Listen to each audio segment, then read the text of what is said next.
안녕하십니까. 지방자치 30주년 국민이 만드는 나라 진행을 맡은 아나운서 전종환입니다. 네, 안녕하십니까. 아나운서 안희성입니다. 자, 국민이 만드는 나라 오늘이 세 번째 방송인데요. 오늘의 주제가 내가 만드는 정부입니다. 그렇죠. 내가 정부를 만든다. 맞습니다. 우리가 선거를 늘 하기는 하지만 네. 아마 이 의미는 조금 더 적극적으로 참여를 하는 지방정부를 얘기하는 것 같은데 어떤 참여를 할 수 있을지 벌써부터 좀 궁금하기도 하고 말이죠. 네. 그렇습니다. 그 궁금증을 함께 풀어주실 네 분을 먼저 소개해 드리겠습니다. 네.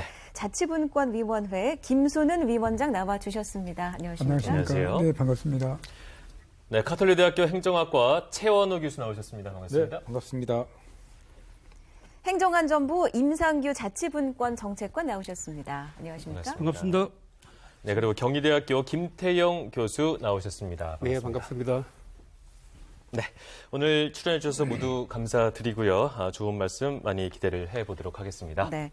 저희가 처음에 프로그램 시작하면서 세계 여러 나라의 지방정부 형태를 좀 그렇죠. 살펴봤잖아요. 네. 근데 위원장님, 이 영상을 보니까요. 각 나라의 지방정부들의 어떤 운영 방식, 구성의 어떤 형태가 다 똑같이 일률적이지 않네요. 그렇죠. 그렇습니다. 각 국가의 문화, 역사, 전통에 따라 차이가 많이 나거든요. 네. 그래서 이제 흔히 지방정부의 백화점이라고 하는 그 미국의 예를 간략하게 소개해드리면 우리나라는 지방정부가 기초 226개, 광역 17개에서 243개가 있는데 미국은 한 8만여 개가 있습니다. 와. 네. 그중에서 우리나라 시군구나 시도 같은 일반 지방자치단체가 한 3만 개, 그다음에 특별구, 교육구를 합해서 한 5만 개 정도 됩니다. 그런데 이 8만여 개가 상세하게 해보면 다 다르다는 거죠. 네. 초기에는 아무래도 인구가 작지 않았겠습니까? 그러니까 동네에 무슨 문제가 있으면 직접 모여서 직접 투표할 수 있는 여건이 됐을 때 그 전통이 갖고 있는 데를 우리가 타운 미팅이라고 합니다. 주민총회와 같은 거죠. 그 다음에 이제 아무래도 인구가 늘어나니까 이제 대표를 뽑고 주민을 대표하는 대표들이 지방정부를 꾸려가는 걸 우리 기관 통합형이라고 하는 거고, 그러니까 시장은 별도 필요 없었죠, 그 당시에. 네. 네. 그러니까 의원들만 뽑으면 의원들이 정책 결정도 하고 또 집행에도 참여하는 형태, 이걸 위원회 형태라고 하고, 또 미국의 아직 다수의 도시들이 이 제도를 채택하고 있습니다. 그런데 이제 인구가 늘고 동네 문제가 복잡해지면 또 리더십이 좀 필요하잖아요. 그렇죠. 네, 그래서 이제 선출직 시장을 뽑는데도 시장의 권한을 많은 강시장을 택한 지역도 있고, 네. 시장을 권한을 때 제한적으로 주는 약시장도 있었습니다. 네. 그러다 이제 19세기 말에 들어오면서 이 선출직 시장들이 조금 일탈을 합니다. 네, 그래서 이제 요거를 제도적으로 보완하려고 그래서 CD 매니저라고 하는, 그러니까 행정 전문가를 집행의 책임자로 모시는 매니저, CD 매니저 형태를 채택하는데, 네. 그게 지금 미국은 한 인구 한 20만 중소도시 한 60, 70%가 CD 매니저 타입입니다. 그러니까 말씀을 들어보니까 미국 한 경우만 하더라도 지역의 특성이나 특색에 맞게 지방자치단체의 형태나 구성이 굉장히 다양하군요. 아, 그렇습니다. 네. 네, 그래서 이제 우리가 백화점이라고 하는 거죠. 그렇군요. 네. 예. 네, 그럼 최원호 교수님께 좀 여쭤보고 싶은데 이제 해외에서는 다양한 이런 지방 정부의 형태가 존재를 하는데 우리나라는 그렇게 다양하다고 말하기 좀 어려운 상황 아니겠습니까? 다양한 게 아니고요. 그렇죠. 여태까지는 획일적으로 획일적이죠. 한 가지 형태밖에 없었습니다. 네. 네. 우리가 오늘 주제가 되는 기관 구성이라고 표현을 하지만은 네. 쉽게 이해하면 지방정부 형태라고 이해하시면 됩니다. 그러니까 중앙정부 같은 경우에는 많은 분들이 잘 알고 계시죠. 대통령제가 있고 의원 내각제가 있고 또 스위스 같은 경우에는 직접 참정 모형이 많이 가미된 형태가 있고 무슨 이원직정부제 뭐 이런 게 있는데 네. 지방정부는 사실은 중앙정부 형태보다 훨씬 다양합니다. 그래서 미국이나 유럽 같은 경우에는 그 다양한 제도를 이제 실험을 하고 있고 운영을 하고 있는데 한국이나 일본 같은 경우에는 획일적이에요. 그래서 지방정부 형태가 지방자치단체 장을 뽑는 또 의원을 뽑는 이원 대표제라고도 하고 기관 대립형이라고도 하는데 이 한 가지 형태로만 돼 있었는데 네. 작년에 지방자치법이 큰 폭으로 개정이 됐습니다. 네. 연구자들한테는 수건과도 같았던 법 개정이 이루어졌는데 이것 때문에 이제는 가능하게 됐습니다. 네. 그래서 한국에서도 앞으로는 다양한 형태의 지방정부 형태가 구성이 가능하게 됐기 때문에 앞으로 많이 기대가 됩니다. 네, 그러니까 말씀처럼 지금까지는 우리나라 지방정부 형태가 상당히 획일적으로 이어져 왔지만 이번에 지방자치법이 전부 개정되면서 이제는 이 형태가 달라질 수 있다는 얘기 아니겠습니까? 맞습니다. 그럼 어떻게 달라질 수 있는지 임상규 정책관께 여쭙겠습니다. 네. 우리나라는 지금 현재 243개의 지방자치단체가 존재하고 있습니다. 그런데 기관 구성은 단 하나 유형. 우리 최원호 교수님께서 말씀하신 것처럼 단체장도 집행기관이라고 그렇게 얘기를 하는데요. 단체장을 주민들이 직선을 합니다. 그리고 또 우리가 의결기관, 입법기관이라고 얘기를 하는데요. 지방의회도 또 역시 우리 주민들이 직접 선출을 합니다. 그래서 집행기관과 의결기관인 지방의회가 서로 양립을 하면서 서로 견제와 균형을 이루는데요. 많은 학자들도 얘기를 합니다만은 사실은 단체장한테 상당한 권한이 있다. 이렇게 얘기를 하고 있고요. 그런 측면에서 저희들도 고민하는 것이 지자체는 인구 규모도 그렇고 또 행정 여건들이 다 다릅니다.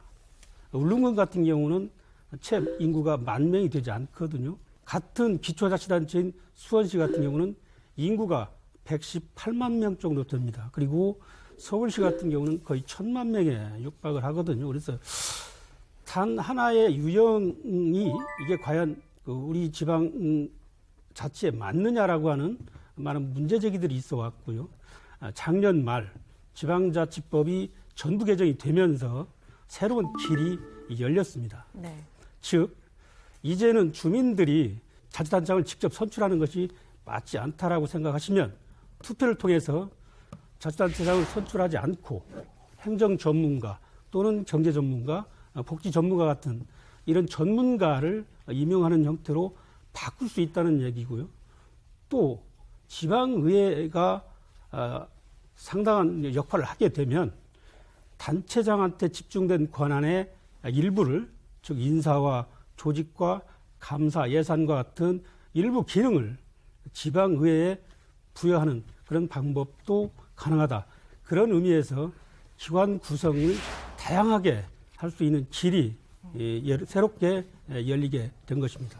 네, 기관 구성이라는 얘기가 나오는데 이게 쉽게 말하자면 지방정부의 형태라고 볼 수 있을 것이고 이제까지 한 가지밖에 없었는데 앞으로는 다양한 형태가 가능할 것이다 이런 얘기인 것 같습니다. 네. 하지만 아직 우리가 경험을 못 해봤기 때문에 맞습니다. 정말 이렇게 이렇게 되는구나 확 와닿지는 아직까지는 좀 설명이 더 필요할 것 같은데 네. 김태형 교수님께서 조금 더 친절하게 설명을 좀 해줄 수 있을까요? 간단하게 정리하면 딱 두 가지 형태입니다. 하나는 현재처럼 단체장을 직접 선출하고 또 지방의회 의원도 선출하는 방식이고요. 또 한 가지 방식은 단체장을 선출하지 않고 지방의회만 직선으로 선출하는 방식입니다. 네. 후자를 기관 통합형이라고 그러고 전자를 현재와 같은 기관 대립형이라고 그러는데요. 사실 이번 지방자치법 개정 제4조의 의미라고 하는 것은 이 방식 둘 중에 하나를 자유롭게 선택할 수 있다 이런 말씀이시고요. 다양하다라고 하는 얘기는 그 양축으로 기관 통합형과 기관 대립형이 있는데 그 사이에 수도 없이 많은 유형이 존재하는 겁니다. 그래서 우리가 그 두 가지 개념을 정확하게 이해하면 우리 국민들께서도 자유롭게 맞춤형을 선택할 수 있지 않을까 생각하게 되는데요. 예를 들어서 이런 겁니다. 아파트 단지에서 입주민과 입주자 대표회의와 관리사무소가 있거든요. 네. 현재 입주자 대표회의는 직접 선출하는 거고요. 관리사무소장의 경우는 통상적으로 입주자 대표회의에서 이렇게 계약을 맺어서 그렇죠. 이렇게 채용을 하는 그런 구조입니다. 만약에 관리사무소장을 직접 선출하게 되면 기관 대립형이고요. 현재와 같은 말하자면 입주자 대표회의만 선출하고 관리사무소장은 따로 선출하지 않은 형태를 기관 통합형이라고 이렇게 얘기할 수 있는데요. 네. 민주공화국의 헌법에 기초해서 지금 현재 대한민국의 법이 지방의회는 헌법으로 선출하도록 되어 있습니다. 근데 지방자치단체장 정확하게 표현하면 집행부의 장의 경우에는 법률로 정하도록 되어 있어요. 그래서 사실은 이제 그럼에도 불구하고 우리 개정된 지방자치법 106조를 보시면은 지방자치단체장을 시도지사를 포함해서 시군구청장이라고 사실상 명시하고 있거든요. 그렇죠. 이 106조를 우리가 고집한다라고 한다면 제4조의 의미는 좀 퇴색될 수 있거든요. 말하자면 일반 주민들이 우리는 단체장을 정확하게 말씀드리면 집행부장을 선출하지 않겠다라고 얘기하게 되면 106조는 이제 의미가 없어지는 거죠. 네. 그런 의미에서 기관 구성 다양성이라고 하는 게 매우 의미가 있다 이런 말씀이고요. 그 관리사무소장을 직접 선출하게 됐을 경우에 입주자 대표회의와 이제 갈등을 일으킬 수도 있고 대립하게 될 수도 있는데 통상적으로 그 경우에는 이제 관리사무소장이 제왕적 관리사무소장이다 이런 말씀하는 것처럼 네. 현재 우리 대한민국 기관 대립형 이 구조도 사실상 일부 분들은 이제 제왕적 단체장이라고 이렇게 이제 말하자 오명을 세우고 있지 않습니까? 그런 부분들이 사실은 기관 대립형 과 이게 지방 기관 통합형 그 사이에서 우리가 선택해야 되는 문제가 아닌가 싶습니다. 네. 그렇습니다. 그러니까 바뀐 지방자치법에 따르면 교수님도 방금 말씀해 주셨습니다만 시장을 이제 뽑지 않아도 된다는 거 그렇죠. 아닙니까? 맞습니다. 그러면 지금까지와의 그 지방자치 패러다임이 확 바뀌는 계기가 되는 것 같은데요. 그렇다면 시장을 안 뽑을 때 지방행정은 어떻게 의결하고 집행할 수가 있는 건지 궁금합니다, 위원장님. 우리가 이제 흔히 지방자치에는 두 가지 근본적인 이념이 있는데 어떻게 우리 민주성을 확보할 거냐, 어떻게 효율성을 높일 거냐 하는 거였는데 우리 지금 논의하는 이 기관 구성 관련해서는 대부분의 나라가 민주성을 중시하는 쪽에 기관 구성을 출발해서 거기에 효율성을 가미하는 형식으로 변화해 왔습니다. 네. 네. 근데 우리는 반대로 제 견해입니다만 그동안 우리가 효율성 중심의 기관 구성을 해왔어요. 우리가 강시장제거든요. 거기다 어떻게 이제 민주성을 가미하는 쪽으로의 기관 구성을 가야 한다고 생각을 하고 이제 그래서 나오는 게 지금 말씀하신 대로 기관 통합형을 해서 의회만 구성하자는 거고요. 네. 저는 거기에 덧붙여서 시장을 뽑되 시장이나 시도지사의 권한을 분산시키는 그러니까 예를 들면 지금 7월 1일부터 전국에 시도자치경찰위원회라고 하는 조직이 들어보셨나요? 네. 네. 시도자치경찰위원회는 경찰권의 지휘 감독을 시도지사 대신에 행사합니다. 그러니까 집행권이 분산됐죠. 네. 그러니까 집행권을 어떻게 분산하느냐도 굉장히 중요할 것 같아요. 그래서 종전에는 시도지사나 시군구청장이 직접 집행했던 사무를 일부러 행정위원회나 또는 감사위원회나 이렇게 분산하는 것도 하나가 될 수 있고요. 두 번째는 지방의회를 구성을 하는데 지방의회가 구성이 되면 집행부를 구성하는 방법도 여러 가지 선택지가 있습니다.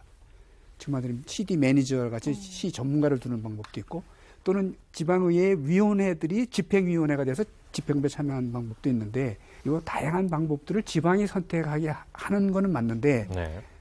직접적인 창의적 아이디어를 낼 거냐 아니면 대통령령에 이러이러한 선택지 1, 2, 3을 주고 그중에서 하나를 선택해야 될까 뭐 이런 게 또 생각되지 않습니까? 네. 그래서 좀 제 생각에는 각 지역에 어떤 모양을 디자인하기보다는 우리가 좀 처음이고 하니까 지역 사정에 맡겨서 기관 구성을 다양한다고 전제하에 몇 가지 중요한 선택지를 주고 그 선택 중에 주민들이 선택할 수 있도록 뭐 이렇게 하는 방향도 상당히 집행의 효율성을 높이는데 네. 도움이 되지 않을까 이렇게 그러니까 생각하고 그 있습니다. 결정을 주민 투표를 통해서 결정한다는 그렇죠. 거죠. 주민투표를 선택지 우리는 1번을 하겠다. 우리 2번을 하겠다. 뭐 이렇게 하는 게 좀 현실성이 높지 않을까 이런 생각입니다. 네. 네. 지방 정부를 운영함에 있어서 효율성과 민주성이 반드시 중요한 부분인데 이제까지 우리나라는 효율성에 더 가치를 많이 뒀다는 얘기고 네. 이제 앞으로 이제 이거를 어떻게 조화하고 이거를 지방 주민들이 정할 수 있다 이런 얘기인 것 같은데 네, 여기에 민주성을 이제 더 맞습니다. 강화시키는 거죠. 그러면 행안부에서는 이제 자치분권을 담당하시니까요. 이렇게 기관 구성이 다양화되는 것에 대해서 어떤 시각으로 보고 계십니까? 같은 생각을 공유하고 있습니다. 여건과 규모 특성이 다 다른데 네. 그걸 단 하나의 유형으로 해결하는 부분은 맞지 않다. 앞으로도 그런 문제점들은 더욱 드러날 것이다라고 하는 부분이고요. 그래서 지방자치법 전부 개정에 기관 구성 형태 다양화가 반영이 된 것이고요. 다만 하나 말씀드리고 싶은 것은 전 세계적으로는 다양한 유형들이 있습니다. 그 많은 유형들을 우리 이 지방정부 형태에 바로 도입하는 것은 상당한 문제가 있다라고 하는 의식을 갖고 이 문제를 좀 접근하고 있는데요. 기본적으로 지방의회 중심으로 가야 된다고 하는 부분에 있어서는 공감을 합니다. 네. 다만 우리나라 지방정부에 도입 가능한 그 기관 구성 형태에 대해서는 저희들이 우리나라의 어떤 그 지방자치의 어떤 정치, 경제적 맥락 또는 역사적 경험 또 우리의 어떤 그 특성 또 국민들께서 어떤 생각을 하고 계시는지 이런 부분들을 좀 종합적으로 좀 수렴을 해서 몇 가지 실현 가능한 방법들을 좀 고민하고 있습니다. 그래서 현재 저희들이 우리나라에 적합한 그런 어떤 지방정부 구성 형태를 다양한 외국 사례 또 전문가와의 토론 또 국민 그 여론도 한번 인식조사도 한번 저희들 한번 해봤습니다. 작년 2월달에 한국지방행정연구원을 통해서 우리나라의 지방정부의 적합한 형태에 대해서 한번 저희들이 인식조사를 한번 해봤는데요. 네. 기본적으로 기관 구성 다양화가 필요하다는 의견이 한 60% 가까이 됐습니다. 그래서 우리 국민들께서도 지방정부 기관 구성을 좀 다양화하는 부분에 대해서 공감을 하시는 것 같고요. 선호하는 형태는 어떤 것이 있겠는가 하고 한번 여쭤봤습니다. 그랬더니 단체장을 주민이 직접 선거로 선출하지 않고 행정 전문가를 임명해서 단체장의 역할을 수행하도록 하는 부분이 한 45.4%. 현재처럼 단체장 권한을 부단체장이나 또는 그 지방의회에 분산하는 형태에 대해서 한 38.4% 정도가 긍정적인 어떤 그 입장을 좀 표명을 해 주셨습니다. 그리고 단체장을 선거로 선출하지 않고 지방의회에서 역할을 수행하는 부분에 대해서는 국민들께서 그다지 높은 어떤 그 선호도를 보여주지는 않았습니다. 이런 어떤 그 국민들의 어떤 인식이라든가 또는 우리나라 같은 경우는 좀 사실 995년도에 그 고려 성종 때 지방관을 파견하기 시작합니다. 1000년 이상을 단체장이 중심이 되는 그런 형태를 지금까지 유지해 왔거든요. 그래서 그걸 하루아침에 지방의회가 정책 결정과 집행기능까지를 다 하는 부분에 있어서는 상당한 좀 어려움이 있지 않겠느냐 하는 생각을 갖고 실무적으로 다양한 안을 검토하고 있다는 말씀을 드립니다. 네, 그러니까 좀 연착륙을 시킬 필요가 있다는 말씀을 그러네요. 드리네요. 예, 그렇습니다. 네. 그러니까 지방의회를 중심으로 한 지방자치가 돼야 된다는데 큰 틀에는 이견이 맞습니다. 없습니다만 이제 그 기관 구성 형태의 다양화 이걸 어떻게 할 것인지에 대한 세부적인 내용은 앞으로 논의가 좀 더 필요한 부분으로 느껴지는데 교수님 어떻습니까? 우리가 지방정부 기관 구성을 다양화할 때는 역사적인 전통이나 이런 것도 고려를 해야 되지만 지방자치단체의 규모도 굉장히 중요한 고려 요인 중에 하나라고 생각을 합니다. 이를테면은 세계 많은 나라에는 지방자치단체 그러니까 계층이 있는데 광역정부도 있고 광역정부라고 하면 우리나라 시도 같은 거죠. 17개. 우리나라 기초정부는 230개 가까이 되는데 우리나라 기초정부는 굉장히 규모가 큰 편입니다. 프랑스 꼬미는 36,000개나 됩니다. 일본의 기초정부는 지금 1,800개지만 메이지 초기에는 무려 7만 개나 있었습니다. 네. 이란 얘기는 기초정부가 우리나라 읍면동보다도 훨씬 작은 규모입니다. 그렇죠. 그렇게 작은 규모에서는 민주주의 이념을 구현하기가 쉽습니다. 가령 1,000명도 안 되는 자치단체라고 하면은 무슨 공회당이라든지 강당이라든지 이런 데 나와서 실제 토론도 해볼 수 있고 하기 때문에 그런 조그만 자치단체하고 서울처럼 굉장히 규모가 큰 자치단체는 다를 수밖에 없습니다. 그래서 규모가 클수록 효율성을 생각하고 규모가 작을수록 어떤 민주성이라든지 직접 민주주의를 가미한 정부 형태 구성이 가능한데 오늘 주제가 국민이 만드는 나라. 내가 만드는 정부. 예, 30주년이 굉장히 짧은 것 같지만은 우리 역사 속에서도 자치 전통이 굉장히 있기 때문에 그런 것들을 잘 고려를 해서 이제 계기가 만들어졌기 때문에 시행착오는 좀 하겠지만은 적극적으로 다양한 형태를 좀 실험해보는 계기로 삼았으면 좋겠다라는 게 제 의견입니다. 네. 네. 지방 정부의 형태도 물론 중요하겠지만 본질적인 질문을 하나 좀 위원장님께 드리고 싶은 게 결국 지방의회가 중심이 되어야 되는 가장 큰 이유, 네. 그 이유는 어디 있다고 보시는지 아까 궁금합니다. 좀 몇 번 나오겠지만 민주성의 확보입니다. 그렇죠. 네, 다수의 의원들이 단일의 시장, 선출직 시장보다는 대표성이 높잖아요. 또 다양한 주민의 수, 국민의 수만큼 이익이 있는데 그게 한 명의 단체장보다는 다수의 지방의회가 대표할 가능성이 굉장히 높은 거죠. 네. 그러니까 우리가 이런 논의를 진행하는 이유도 네. 주민의 자치권 보장이라는 지방자치 본래의 목적이기 맞습니다. 때문이라는 거 우리가 꼭 기억을 해봐야 될 것 같습니다. 네, 그렇다면 이 시점에서 지금 해외에서 지방정부를 좀 다양하게 운영하고 있는 분의 전화를 연결을 해서 네. 좀 얘기를 들어보는 것도 의미가 있을 것 같습니다. 네. 미국 캘리포니아주에 위치하고 있는 부에나파크의 한국계 박영선 부시장이 시장으로 일을 하고 있습니다. 전화 연결돼 있나요? 안녕하세요. 네, 안녕하세요. 네, 반갑습니다.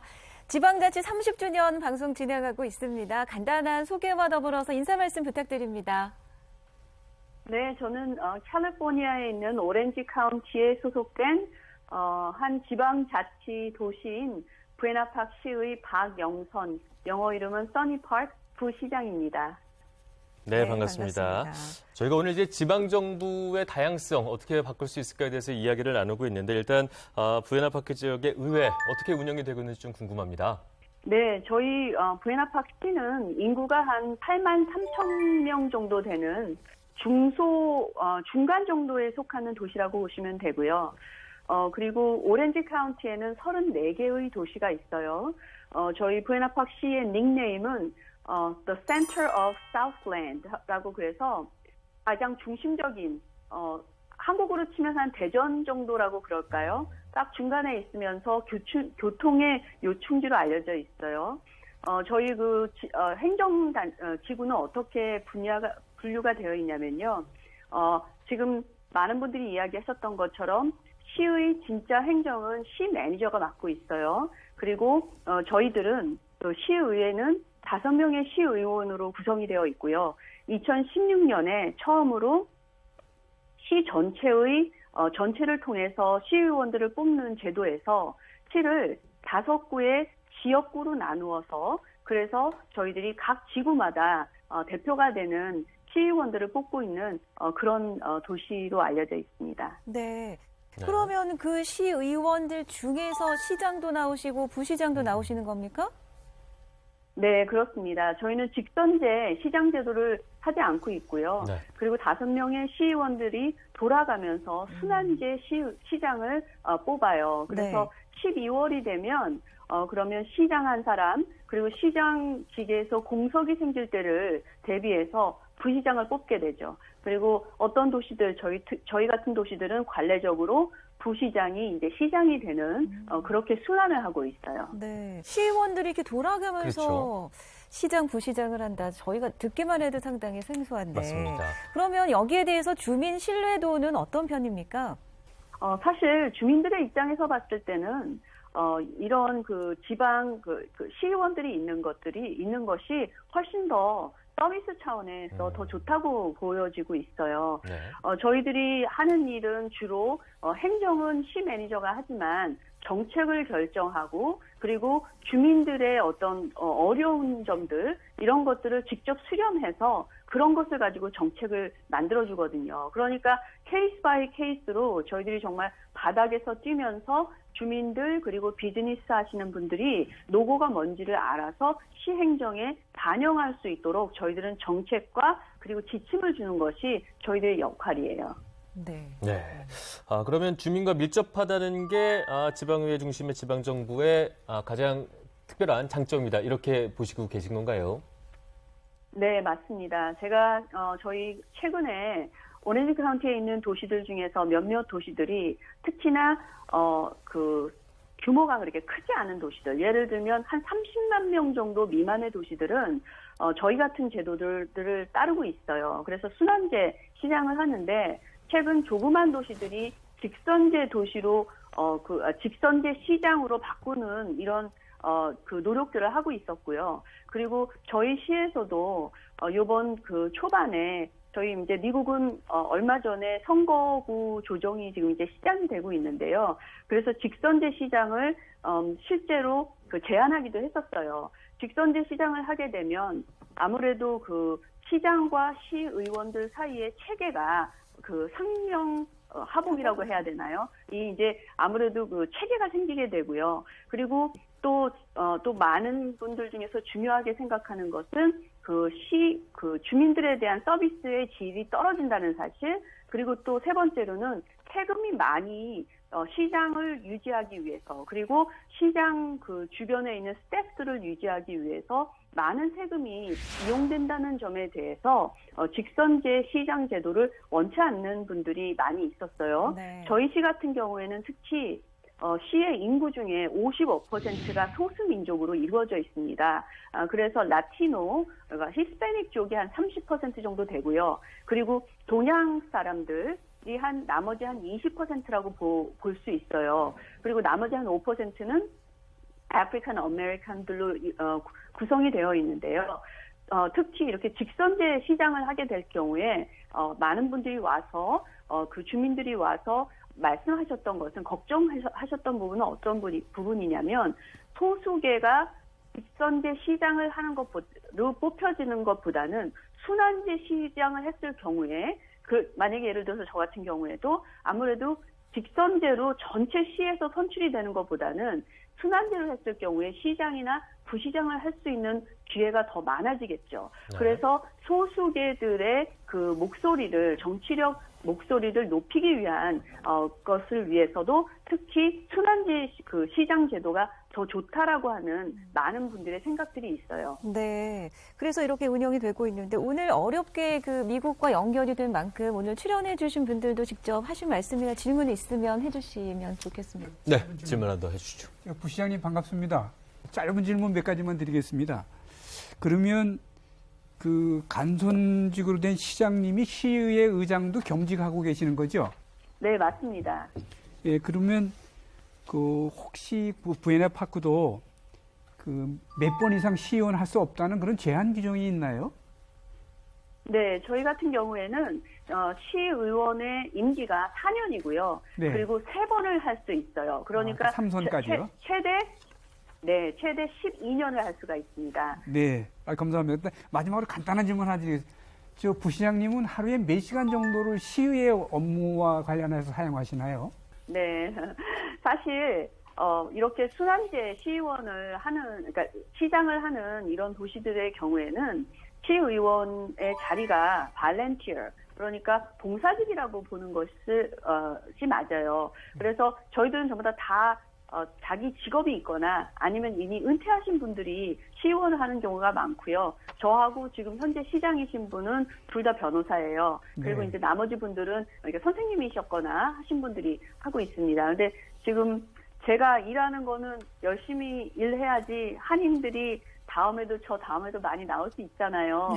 그래서 사실은 제가 개인적으로 일하는 것도 일을 하고 있지만 이제 시청 일에 제가 우선권을 두고 있습니다. 네, 감사합니다. 네, 마지막으로 질문 네, 한 가지만 더 드리겠습니다. 이제까지 여러 말씀을 해주셨는데, 이제 우리나라에서도 지방자치단체장 선출 방법을 지역마다 다양하게 가져갈 수가 있기 때문에, 부시장님 말씀을 들어보니까 물론 기관 통합형의 장점도 잘 알겠지만, 혹시 국내 지방정부 해줄 조언이 있다면 어떤 게 있을까요? 미국의 그 정치 속담 중에서 많이 이야기하는 것들이 all politics is local. 모든 정치는 지역에서 시작된다라고 하는 말이 있어요.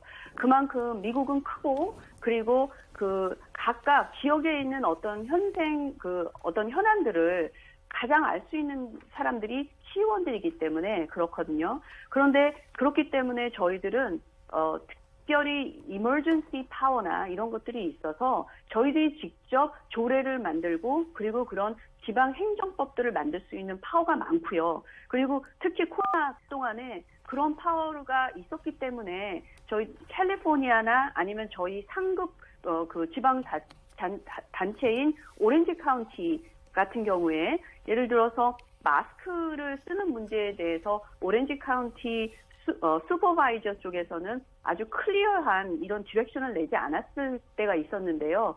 저희 시에서는 오렌지 카운티에서 가장 첫 번째 시로서 마스크를 쓸 수 있도록 특히 필수 업종에 일하고 계신 분들을 보호하기 위해서 저희들이 그런 조례를 내놨어요. 그러면 오렌지 카운티 34개 도시 중에서 저희가 처음 그렇게 하기 시작을 하니까 많은 도시들이 따라하기 시작을 했거든요.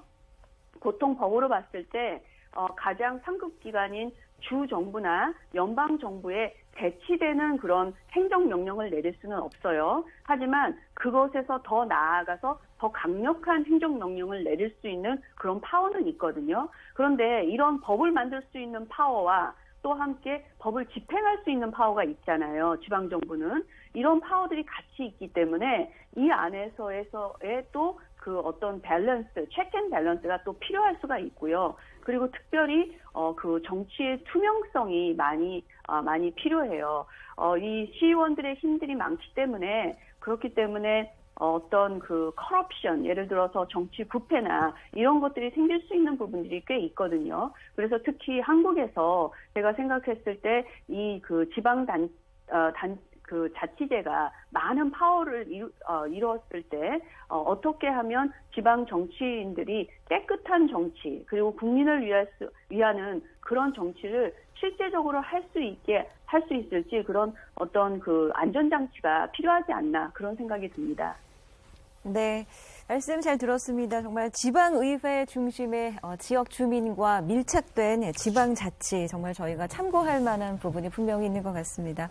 오늘 영상 연결해 주셔서 대단히 고맙습니다. 고맙습니다. 네, 감사합니다. 네, 부에나파크 박영선 부시장과 영상 연결해 봤습니다. 네. 이야기 들은 소감이 다들 있으실 것 같아요. 어떻습니까? 위원장님부터 얘기 들어볼까요? 네, 지금 우리가 전반전에 논의했던 네. CD 매니저의 가장 대표적인 도시인 것 같고요. 그다음에 지금 말씀하시는 내용 보니까 그 5분의 시의원들이 시민들의 권익이나 또는 복지 증진을 위해서 무척 애쓰시는 것 아주 모범적인 지방자치를 하는 지역으로 보입니다. 그다음에 이제 그 정치의 투명성을 많이 강조하셨잖아요. 그 투명성을 강조하는 사실 12년간의 그 JMS를 제안한 게 지금 미국의 유행인데 그런 제도 도입한 것 같고요. 그래서 향후 우리가 그 기강 구성 다양화를 할 때 좋은 사례로 이렇게 볼 수 있지 않겠나 생각합니다. 교수님은 어떻게 보셨습니까? 제가 이제 보면서 느낀 건데요. 네. 작년에 지방자치법 전부 개정안이 통과됐을 때 가장 중요한 그 안건 중에 하나가 지방의회 인사권 독립이었거든요. 지방의회 인사권 독립. 그러니까 지방의회 사무처 직원들에 대한 인사권을 지방의회 의장이 갖고 있는 게 아니고 시장이 가지고 있는 거예요. 그거를 이제 지방의회 의장에게 지방의회 돌려달라라고 하는 그 법안이 작년에 통과가 됐는데 제가 이 문제를 미국 친구와 이제 논의를 했더니 오해를 하더라고요. 그러니까 인사권 독립 그러면 통상적으로 미국에서는 지방의회 의원들이 집행부 공무원들에 대한 인사권을 행사하는 거예요. 그래서 집행부가 인사권 독립해달라고 하는 세미나도 열고 그냥 뭐 난리칩니다. 그런데 우리의 경우에는 지방의회가 인사권 독립해달라고 이런 주장한다라고 했더니 그 파한 대소를 했던 그런 기억이 나는데요. 네. 원칙과 현실이 무엇인가를 좀 강조하고 싶은데 어느 게 원칙이고 어느 게 현실인지를 따져보면 지금 말씀드린 것처럼 오늘 논의한 내용들이 이게 원칙이고 현실은 우리 고유의 문화가 있기 때문에 조금씩 조정하자 이렇게 가야 되는데 지금 우리 일반 국민들께서는 지금과 같은 제왕적 단체장 이걸 원칙으로 생각하고 자꾸 서구 지방자치 선진국가에서 뭐 선거도 안 한다고 그러더라 이렇게 하다 보니까 그거 좀 따라 해볼까라고 이게 말하자면 현실인 줄 알고 이게 이제 이쪽으로 이제 보완해 가는 거죠. 그래서 이제 이게 좀 잘못됐다는 거죠. 네. 앞뒤가 잘못됐다는 거죠. 그게 원칙이고 우리는 현실적으로 지금 운영하고 있다. 이 말씀을 강조하고 싶습니다. 네. 저도 한 말씀 더 네, 보태고 싶은데요. 그 한국에서 지방자치 이야기를 하면은 우리 연구하는 사람은 그렇지 않은데 일반인 중에는 지방자치 그거 꼭 필요한가? 그거 뭐하러 해? 뭐 효율적이지도 않고 이런 인식들이 적지 않습니다. 적지 않은데 지방자치라는 거는 아까 그 박영선 부시장도 인터뷰 중에 마지막에 이런 얘기를 했어요. 모든 정치는 지방에서 나온다. 지방에서부터 시작된다. 그리고 이제 지방에서 자율적으로 결정할 수 있는 게 많다. 이런 얘기를 했는데 사실 한국 사람들은 중앙 집권적인 정치 질서에 익숙해서 그런지 자기 동네, 자기 지역 정치 얘기는 거의 안 하죠. 대선 맨날 대선 얘기하고 중앙 정치에 관심이 그렇죠. 있고 이건 굉장히 좀 문제라고 봅니다. 문제라고 볼 수 있는 게 사실은 그 헌법에도 지방자치라는 게 헌정 원리거든요. 규정이 돼 있고 민주주의의 학교라는 얘기를 했어요. 토크비라는 사상가는. 그리고 이 동서를 막론하고 지방자치라는 정치 질서라는 게 중앙 정치 질서보다 훨씬 먼저 생긴 거죠. 그렇죠.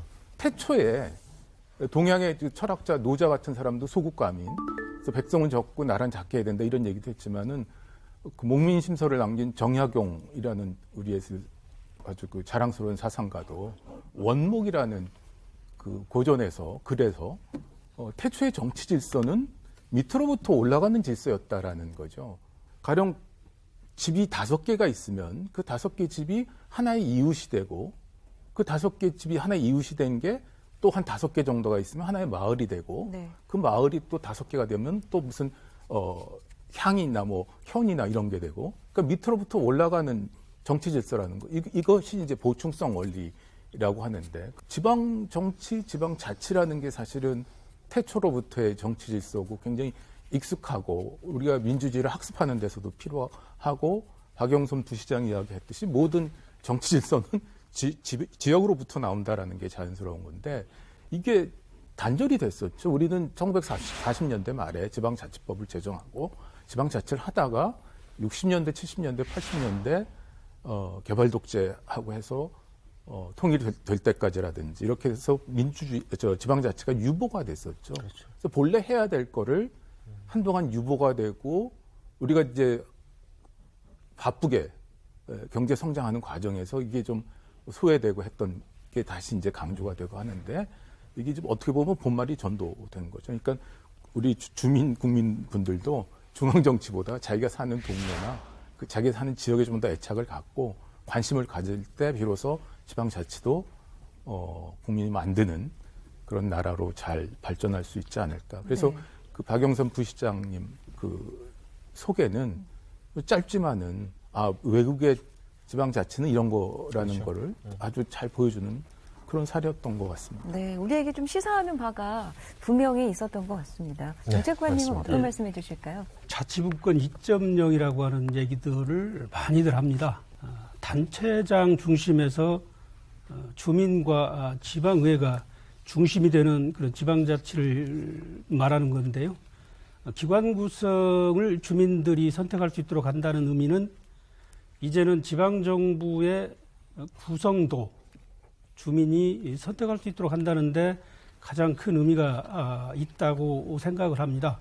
그리고 또 하나 말씀드리고 싶은 것은 많은 그 새로운 제도들을 만드는 데 있어서 외국 사례를 참고는 하고 있습니다만은 우리의 어떤 현실과 여건, 풍토, 또 국민들의 어떤 수용성 이런 부분들을 종합적으로 고려해서 우리에게 맞는 그런 어떤 제도를 만드는 게 중요하다고 생각을 하고요.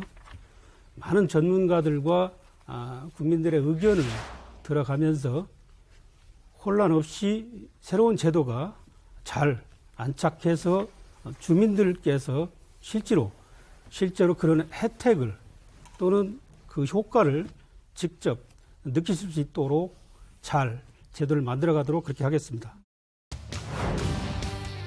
지난해 12월 지방자치법 전부 개정안이 국회를 통과해 내년 1월 시행을 앞두고 있는데요. 32년 만에 큰 변화를 맞은 지방자치법. 어떤 변화가 생겼을까요? 개정된 법률에서 주목받고 있는 것 중 하나가 특별지방자치단체에 관한 규정입니다. 2개 이상의 지방자치단체가 공동으로 특정한 목적을 위하여 광역적으로 사무를 처리할 필요가 있을 때 특별지방자치단체를 구성할 수 있습니다. 이에 연대와 광역화를 필요로 하는 전국의 각 지방자치단체들이 모여 특별지방자치단체 설치를 추진하고 있습니다. 변화하는 대한민국의 특별지방자치단체는 어떤 모습일까요? 근데 위원장님, 우리 지방정부 하면은 기초와 광역으로 이렇게 이분화돼 있지 않습니까? 네, 네. 그런데 여기와는 또 별도로 따로 특별지방정부를 따로 둔다는 그런 개념인가요? 그렇습니다. 아. 이제 가장 큰 차이는 가령 예를 들면 인천광역시 밑에 구가 있잖아요. 네. 자치구라고 부르는데 인천광역시도 또 자치구도 그러니까 일반 지방자치단체입니다. 이 말은 하는 기능이 많은 거죠. 지금 지방자치단체 업무가 한 3,000개 정도 되니까요. 하는 일이 많은데 특별지방자치단체는 2개 이상의 지방자치, 기초도 되고 광역도 되고 네. 2개 이상의 지방자치가 공동의 목적을 하는데 단일 또는 복수이긴 한데 그렇게 많은 일을 갖고 있지는 않습니다. 그러니까 특별한 목적이 있는 거죠. 우리는 산업진흥을 위해서 하겠다. 네. 우리는 뭐 관광진흥을 하기 위해서 하겠다. 뭐 방제를 하겠다. 이렇게 목표를 정하고 있기 때문에 우리가 목적을 가진 그런 지방자치단체다 이렇게 보시면 되겠습니다. 네. 특수 목적형 지방 정부. 네, 그렇습니다. 이렇게 생각하면. 이걸 내년 1월부터 이제 구성을 할 수가 있다는 얘기인데, 정책관님 이게 아무래도 보다 많은 권한을 가질 수 있게 되는 것이죠. 일반 자치단체 같은 경우는 그 관할 구역 내에 있는 주민의 복리라든가 또는 지역개발 업무 전반을 종합적으로 처리할 수 있습니다. 다만 특별지방자치단체는 이 구성자치단체 업무 중에서 특정 어떤 광역적인 어떤 처리가 필요한 특정 업무를 이양을 받아서 처리를 한다는 그런 의미가 되겠고요. 그리고 뭐 기관 구성이라든가 또는 운영 과정에서 경비 부담 이런 부분에 있어서 조금은 일반 자치단체와 다른 특징이 있다라고 해서 특별지방자치단체고요. 이 특별지방자치단체는 지방의회도 있고요. 단체장도 있습니다. 다만 장은 구성자치단체가 장이 겸할 수도 있고요. 지방의회는 특별지방자치단체 의회는 구성자치단체의 의원이 겸직을 하는 형태인데요. 어쨌든 간에 단체장과 의회를 구성할 수 있고요. 조례도 제정할 수 있습니다. 그런 의미에서 기존의 어떤 그 연계협력 그 형태였던 조합이라든가 행정협의회 이런 어떤 형태들하고 좀 차별화된 그런 의미에서 하나의 자치단체의 지위를 갖는다. 그런 의미에서 특별지방자치단체라고 이렇게 일컫게 된 것입니다. 아무래도 모든 제도란 것이 장점도 있다면 또 우려되는 부분도 있을 수밖에 없을 것 같습니다. 두 교수님의 견해를 듣고 싶은데 최현호 교수님 얘기부터 들어볼까요? 2개 이상의 지방정부가 협력하는 것은 기본적으로 굉장히 바람직하고요. 그렇죠. 다만 특수 목적이라고 하더라도 굉장히 단순 반복적인 업무가 있을 수 있고 상대적으로 굉장히 복잡한 의사결정을 해야 되는 일들도 있습니다. 그래서 이제 그런 걸 좀 구별해가면서 상황에 맞는 거버넌스, 특별지방정부를 만들 필요성이 있는데 이를테면 과거에 수도권 매립지 조합이라는 게 있었습니다. 서울, 경기, 인천이. 그런 경우는 이제 매립지를 관리하는 거기 때문에 비교적 복잡한 의사결정이 필요하지 않았죠. 그래서 그 경우에는 오히려 공사로 만드는 게 더 효율적이기 때문에 나중에 이제 그게 공사화가 됐습니다.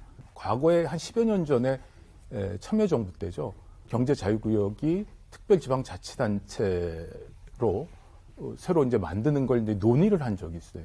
근데 그러니까 경제자유구역을 특별지방자치단체로 제도화는 안 됐지만 만들려고 했을 때 뭐가 문제였냐면은 경제자유구역은 굉장히 특수목적이라고 하더라도 굉장히 복잡합니다. 외국에서 투자도 유치해야 되죠. 그 입지하는 기업에 대해서 세제 혜택도 줘야 되죠. 인천 같은 경우에는 영리병원, 카지노, 또 국제학교라는 교육기관 이런 게 이제 입지를 해야 되는데 그런 경우에는 굉장히 복잡합니다. 지방자치단체, 특별지방자치단체에서도 해결할 수가 없어요. 가령 카지노 허가하려면 문체부 허가가 필요하고 영리병원은 보건복지부, 국제학교는 교육부의 규제가 이제 해제가 돼야 되는. 그래서 이제 차등적 분권에서 한정된 지역에 그런 허가를 내줄 수는 있지만은 그게 이제 특별지방자치단체가 스스로 완결적으로 할 수가 없습니다. 그래서 이 경제자유구역과 같은 굉장히 특수 목적이지만은 복잡한 의사결정이 필요할 경우에는 지방자치단체가 자기 완결적으로 의사결정해서 뭘 할 수가 없고 중앙정부에서의 규제 완화라든지 이제 이런 도움이 필요합니다. 네. 뭐 특별지방정부, 특별지방자치단체는 앞으로도 논의할 게 그럼 참 많아 보이네요, 교수님. 사실 그 특별지방자치단체가 지방자치법 정부 개정안에 들어가서 저는 사실 이 부분이 굉장히 중요한 대한민국 지방자치 전기다 이렇게 생각되는데요. 우리 지금 243개 지방자치단체가 또 보통 지방자치단체를 그냥 지방자치단체로 부르는 거고요. 아까 우리 위원장님께서 말씀하신 것처럼 보통 한 11개 대분야로 해서 한 13,000개 정도 사무를 수행합니다. 이게 지방행정을 종합행정이라고 하는 이유가 사실 우리가 태어날 때부터 어느 지방자치에 속하고 거의 모든 일을 다 처리합니다. 근데 그 중에서도 특별하게 처리해야 될 업무, 그 업무를 따로 떼어내서 그 업무를 수행하기 위한 그러니까 말하자면 목적 지향형 지방정부를 자치선진국가에서는 굉장히 많이 활용하고 있는데요. 우리 법에서는 이제 2개 이상이라고 나와 있습니다. 사실은 지역은 키포인트가 아니거든요. 핵심은 특정 목적이거든요. 그래서 이제 미국의 경우만 하더라도 특별지방자치단체 개수가 월등히 더 많습니다. 일반 지방자치단체보다. 즉 특별지방자치단체라고 해서 우리가 특별 그러면 뭐가 특별하다고 생각하는 게 아니고요. 네. 임무를 가지고 태어나는 거예요. 그러니까 보통 지방자치단체는 그냥 존재하는 거고, 일반적인. 특정 목적형 지방자치단체는 우리가 세금 내는 납세자가 특정한 공공 서비스를 제공받기 위해서 만드는 거예요.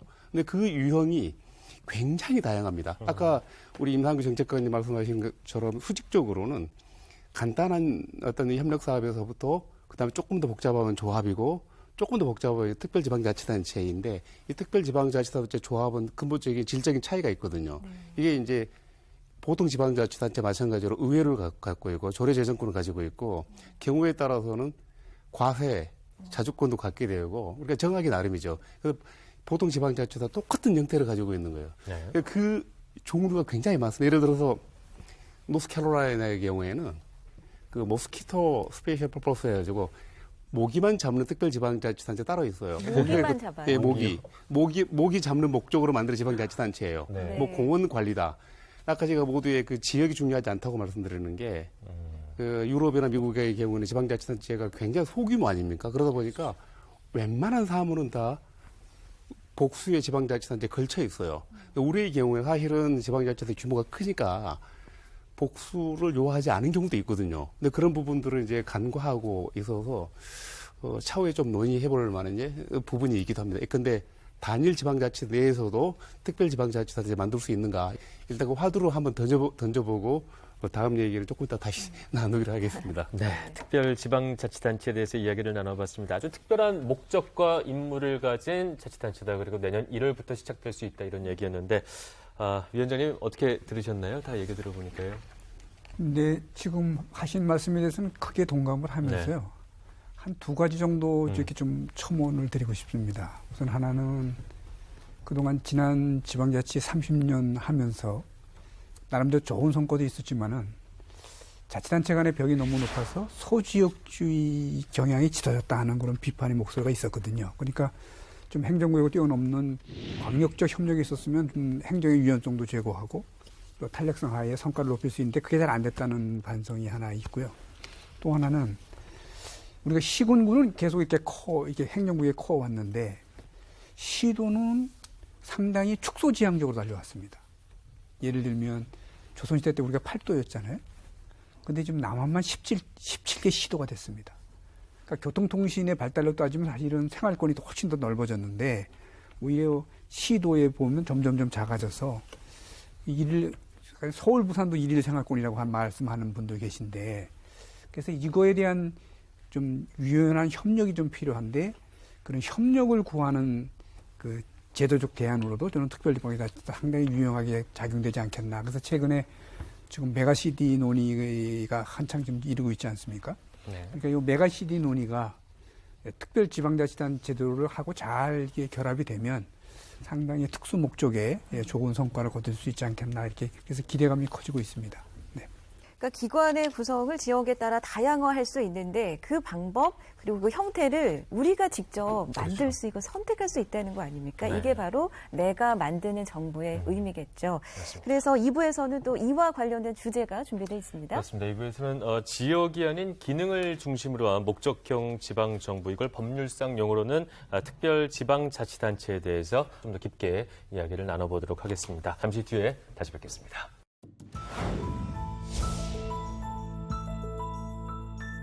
지방자치법 전부 개정으로 자치분권의 제도적 바탕은 준비되었습니다. 이제는 지방자치법 개정이라는 성과를 바탕으로 진정한 지역자치의 30년을 만들어 나가야 합니다. 새롭게 도약하는 자치분권의 힘이 진정한 국민주권으로 이어질 수 있도록 자치단체장의 한 사람으로서 최선을 다하겠습니다. 시민 참여가 없는 지방자치는 뭐다? 바로 핸드폰 없이 집콕하는 거다. 집콕도 어려운데 핸드폰마저 없으면 얼마나 힘들겠어요? 그래서 지방자치 주인공인 여러분이 참여해서 목소리를 내주셔야 됩니다. 하나의 해설하면 시민 여러분들이 바로 주주이십니다. 꼭 주주권을 행사하시어 적극적으로 참여해 주시기를 부탁드리겠습니다.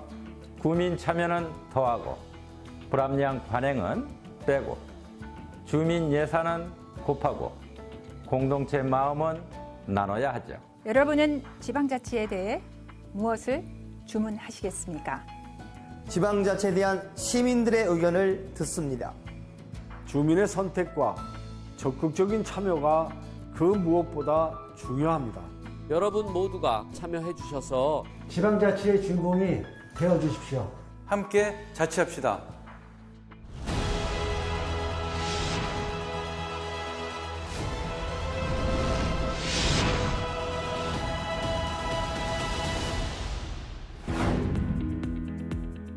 충청남도 홍성군과 예산군의 경계에 위치한 내포 신도시.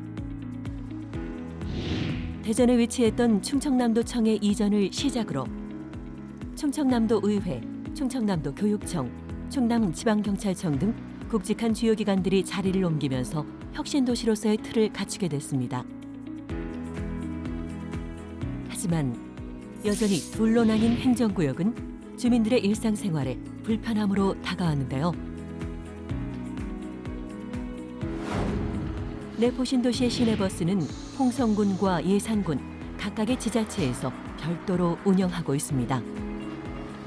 버스를 타고 이동할 때에도 저는 그냥 동네에서 동네로 이동하는 건데 저희가 또 추가로 그 돈을 지급을 해야 되니까 조금 불합리하다고 생각이 들고. 주민들이 자주 찾는 식당은 어떨까요? 우리 가게는 홍성군에 위치하고 있는데요. 여기 바로 옆에 있는 예산군에서 오시는 손님들은 상품권을 저희가 받을 수가 없어서 그건 좀 불편함이 좀 있습니다. 여기에서 제일 큰 마트가 이제 예산 쪽에 있는데 제가 재난지원금을 사용하려고 하는데 제가 홍성 주민 사람이어가지고 예산에서 사용 못하니까 그런 점이 너무 불편했던 것 같아요. 버스 환승은 물론 지역화폐와 코로나 국민지원금까지 해당 행정구역이 아니면 사용이 불가능하다는데요. 지역마트에서 손쉽게 살 수 있는 쓰레기 봉투도 예외는 아닙니다. 여기는 홍성이라서 예산권은 판매하지 않습니다. 이런 주민들의 불편함을 해소하고자 지역에서 여러 가지 의견이 논의됐습니다. 행정구역과 생활권이 좀 불일치하는 부분이 있으니까 불편을 겪을 수 있습니다. 그래서 주민들 불편 해소를 위해서 공동관리기구 설치하는 것이 효율적이라고 생각을 합니다. 행정협의회, 지방자치단체 조합, 특별지방자치단체 등 내포신도시 공동관리를 위한 전문가들의 다양한 의견이 오갔는데요. 행정협의회는 법인격의 성격을 가지지 않고 단순하게 특정 사무를 공동으로 처리하는 방식입니다. 지방자치단체 조합은 법인격을 성격을 가지고 일정한 실행 조직을 가지고 처리할 수 있는 대안이고요. 특별지방자치단체는 법인격도 가지고 의회도 두고 조례도 제정할 수 있습니다. 특정한 대안이 선정되었다고 하더라도 그거에 대한 지속적인 조정과 시행착오는 이루어질 것으로 생각되고 있습니다. 여러 논의 끝에 지난 8월 충청남도는 내포신도시의 지방자치단체 조합을 설립하겠다고 발표했습니다. 효율적인 지방 형태를 갖추기 위한 주민과 지역정부의 고민이 지방자치의 첫걸음입니다. 지방자치 30주년 국민이 만드는 나라, 내가 만드는 정부 이제 2부를 이어가겠습니다. 네, 저희가 1부에서 각 지방정부를 어떻게 구성할지에 대해서 이야기를 나눴다면 이번 2부에서는 그렇게 구성된 각각의 지방정부가 어떻게 협력을 해나갈 수 있을지에 대해서 좀 더 깊게 이야기를 나눠보도록 하겠습니다. 먼저 앞서 화면에 나왔던 내포신도시 이야기부터 시작을 해보겠습니다. 정책관님, 이게 조합의 형태를 갖추기로 한 거라고요? 지난 8월에 충청남도에서 발표를 했는데요. 내포 신도시가 위치한 그 홍성군과 예산군과 협력을 해서 내포 신도시를 공동 관리하는 지방자치단체 조합을 설립을 하겠다라고 발표를 했고요. 이를 위해서 현재 지금 행정부지사를 그 단장으로 하는 충남혁신도시 추진단 설립 TF를 구성 운영을 하고 있고요. 규약을 제정을 해서 지방의회 의결 등 준비 절차를 거쳐서 내년 출범을 목표로 하고 있는 것으로 좀 알고 있습니다. 네, 지방자치단체 조합 이 개념도 조금 생소한데 설명이 필요할 것 같아요. 자치단체 간에 연계하고 협력할 수 있는 다양한 형태들이 있습니다. 이 조합은 하나의 법인을 만들어서 2개 이상의 자치단체가 어떤 아까 저 내포 신도시 얘기가 나왔습니다마는 쓰레기 처리라든가 또는 버스 환승 또는 지역화폐 또는 그 지역 상품권 여러 가지 이런 어떤 공동의 문제를 같이 조합이라고 하는 법인 형태를 만들어서 처리하는 형태가 되겠고요. 이보다 조금 더 그 연계 협력의 강도가 좀 견고하다, 높다라고 하는 것이 바로 특별 지방자치단체가 형태가 되겠습니다. 그리고 완전한 연계 협력이다 그러면 자치단체가 통합하는 그런 방법이 있습니다. 이번 내포 신도시 같은 경우는 조합의 어떤 형태를 가지고 공동의 사무를 한번 함께 처리를 하겠다라고 하는 그런 의미가 되겠습니다. 네. 그러니까 지방자치단체 조합과 특별 지방자치단체를 염두에 두다가 결국 내포 신도시에서는 조합적으로 결정을 내린 거 아니겠습니까? 그러니까 가장 주민에게 적합한 방법으로 스스로 결정을 한 거네요. 2개 이상의 자치단체가 협력을 하는 사업은 한국에서 이미 사례가 많이 있고요. 네. 다만 협력하는 사업의 종류에 따라서는 굉장히 단순한 집행에 관련된 것도 있고 굉장히 복잡한 것도 있을 수가 있습니다. 그래서 어떤 협력 사업이냐에 따라서 단순 위탁을 한다라든지 협의회를 만든다든지 조합을 만든다든지 특별지방자치단체를 만든다든지 이런 그 소위 거버넌스죠. 협력 거버넌스의 유형이 좀 달라질 수 있다라는 거고 이번에 전부개정 지방자치법에서 좀 의미를 부여할 수 있는 거는 그동안 조합이 특별지방자치단체다라고 보는 견해도 있었지만은 그하고는 별도로 특별지방자치단체가 새롭게 명문으로 규정되어 있기 때문에 제도적 범주가 조금 더 확실해진 그런 부분이 있습니다. 그래서 그런 면에서 의미를 부여할 수가 있는데 아까 제가 모두에 말씀드렸듯이 지역 간의 협력 사업은 하면 할수록 좋은 거죠, 사실은. 그렇죠. 지방자치라는 게 자치구역이 있기 때문에 구역 내에서 완결적으로 공공 서비스가 제공이 된다라고 하면 문제가 없겠지만은 적지 않은 서비스가 광역교통도 있고요. 경기 동부 지역 가면은 광역 쓰레기장도 있고요. 경제자유구역도 한 개 구역 내에 있는 경우에 사업소로 돼 있지만은 부산 진해, 광양 여수, 또 대구 경북 같은 경우에는 조합으로 돼 있습니다. 그래서 이런 그 새로운 제도적 범주가 생겼기 때문에 다양한 제도적 범주를 그 사업 목적에 맞게끔 최적화된 거버넌스를 제공할 수 있게 된 점에서 이번에 이제 지방자치법 개정이 조금 더 의미가 있게 됐다. 이렇게 말씀드릴 수가 있습니다. 네. 네. 근데 또 어떤 분들은 또 이런 시각이 있습니다. 네. 그러니까 이번에 개정된 지방자치법에 의하면 특별 지방자치단체를 설립할 때는 행정안전부 장관의 승인을 얻도록 돼 있다. 이게 그런데 또 중앙 집권적인 요소가 여전히 있는 게 아니냐 이런 그렇죠. 비판적인 시각에 대해서는 정책관님께서 한 말씀 해주실까요? 예, 좀 말씀을 좀 드리겠습니다. 네. 지방자치단체를 설치할 때는 법으로 설치하도록 되어 있습니다. 네. 그런데 이 특별지방자치단체 같은 경우는 아까 말씀드렸다시피 자치단체의 하나의 특수한 형태거든요. 법률을 제정해서 특별지방자치단체를 설치하도록 하면 너무 절차가 좀 복잡하고 어렵다는 얘기죠. 그래서 행안부 장관의 승인을 거치도록 했는데요. 특별지방자치단체가 설치가 되면 그 특정 사무에 대해서는 관할권이 이관이 됩니다. 그럼 그에 따라서 처리 주체, 즉 행정청이 바뀌거든요. 그렇기 때문에 그런 법적 효과가 또 있고요. 또 저희들이 이제 규약을 승인하는 건데 규약에는 특별자치단체의 모든 것이 담겨 있습니다. 기관 구성부터 경비를 누가 어떻게 부담할지, 그다음에 지방의회는 어떻게 구성할지, 단체장은 누가 할지, 그다음에 어떤 사무를 할지 많은 부분들이 규약에 담겨져 있는데요. 그 규약이 관련 법률이라든가 또는 지방자치법 또는 지방공무원법 또는 많은 그 법률, 개별 법률에 부합하는지에 대해서 한번 스크린 한번 해볼 필요가 있는 거고요. 또 하나는 특별지방자치단체에서는 국가 사무를 위임받거나 또는 위탁을 받아서 처리를 할 수가 있거든요. 그럴 때 저희 행정안전부가 그 소관 부처를 설득을 해서 특별지방자치단체의 사무로 좀 지원해 줄 수 있다. 그런 측면에서 보면 뭐 통제라기보다는 저희들은 지원이라고 이렇게 생각을 좀 하고 있고요. 아까 조합 얘기 나왔잖아요. 조합을 설립할 때도 그 행정안전부 장관의 승인을 받습니다. 네. 하물며 네. 특별지방자치단체를 설치하는데 저희 행정안전부가 뭐 규약을 승인한다고 그래서 네. 그걸 통제로 인식하는 것은 조금은 저희들 입장에서 보면 조금은 억울하다. 네. 이렇게 말씀드릴 수 있겠습니다. 네. 네, 그럼 이쯤에서 특별지방정부를 구성하고자 노력하고 있는 지역의 목소리를 연결해서 들어보도록 하겠습니다. 이환주 남원시장님 연결돼 있습니다. 안녕하세요. 네, 안녕하세요. 반갑습니다. 네, 반갑습니다, 시장님. 자, 네. 국민이 만드는 나라, 내가 만드는 정부. 인사 말씀 잠시 부탁드릴게요.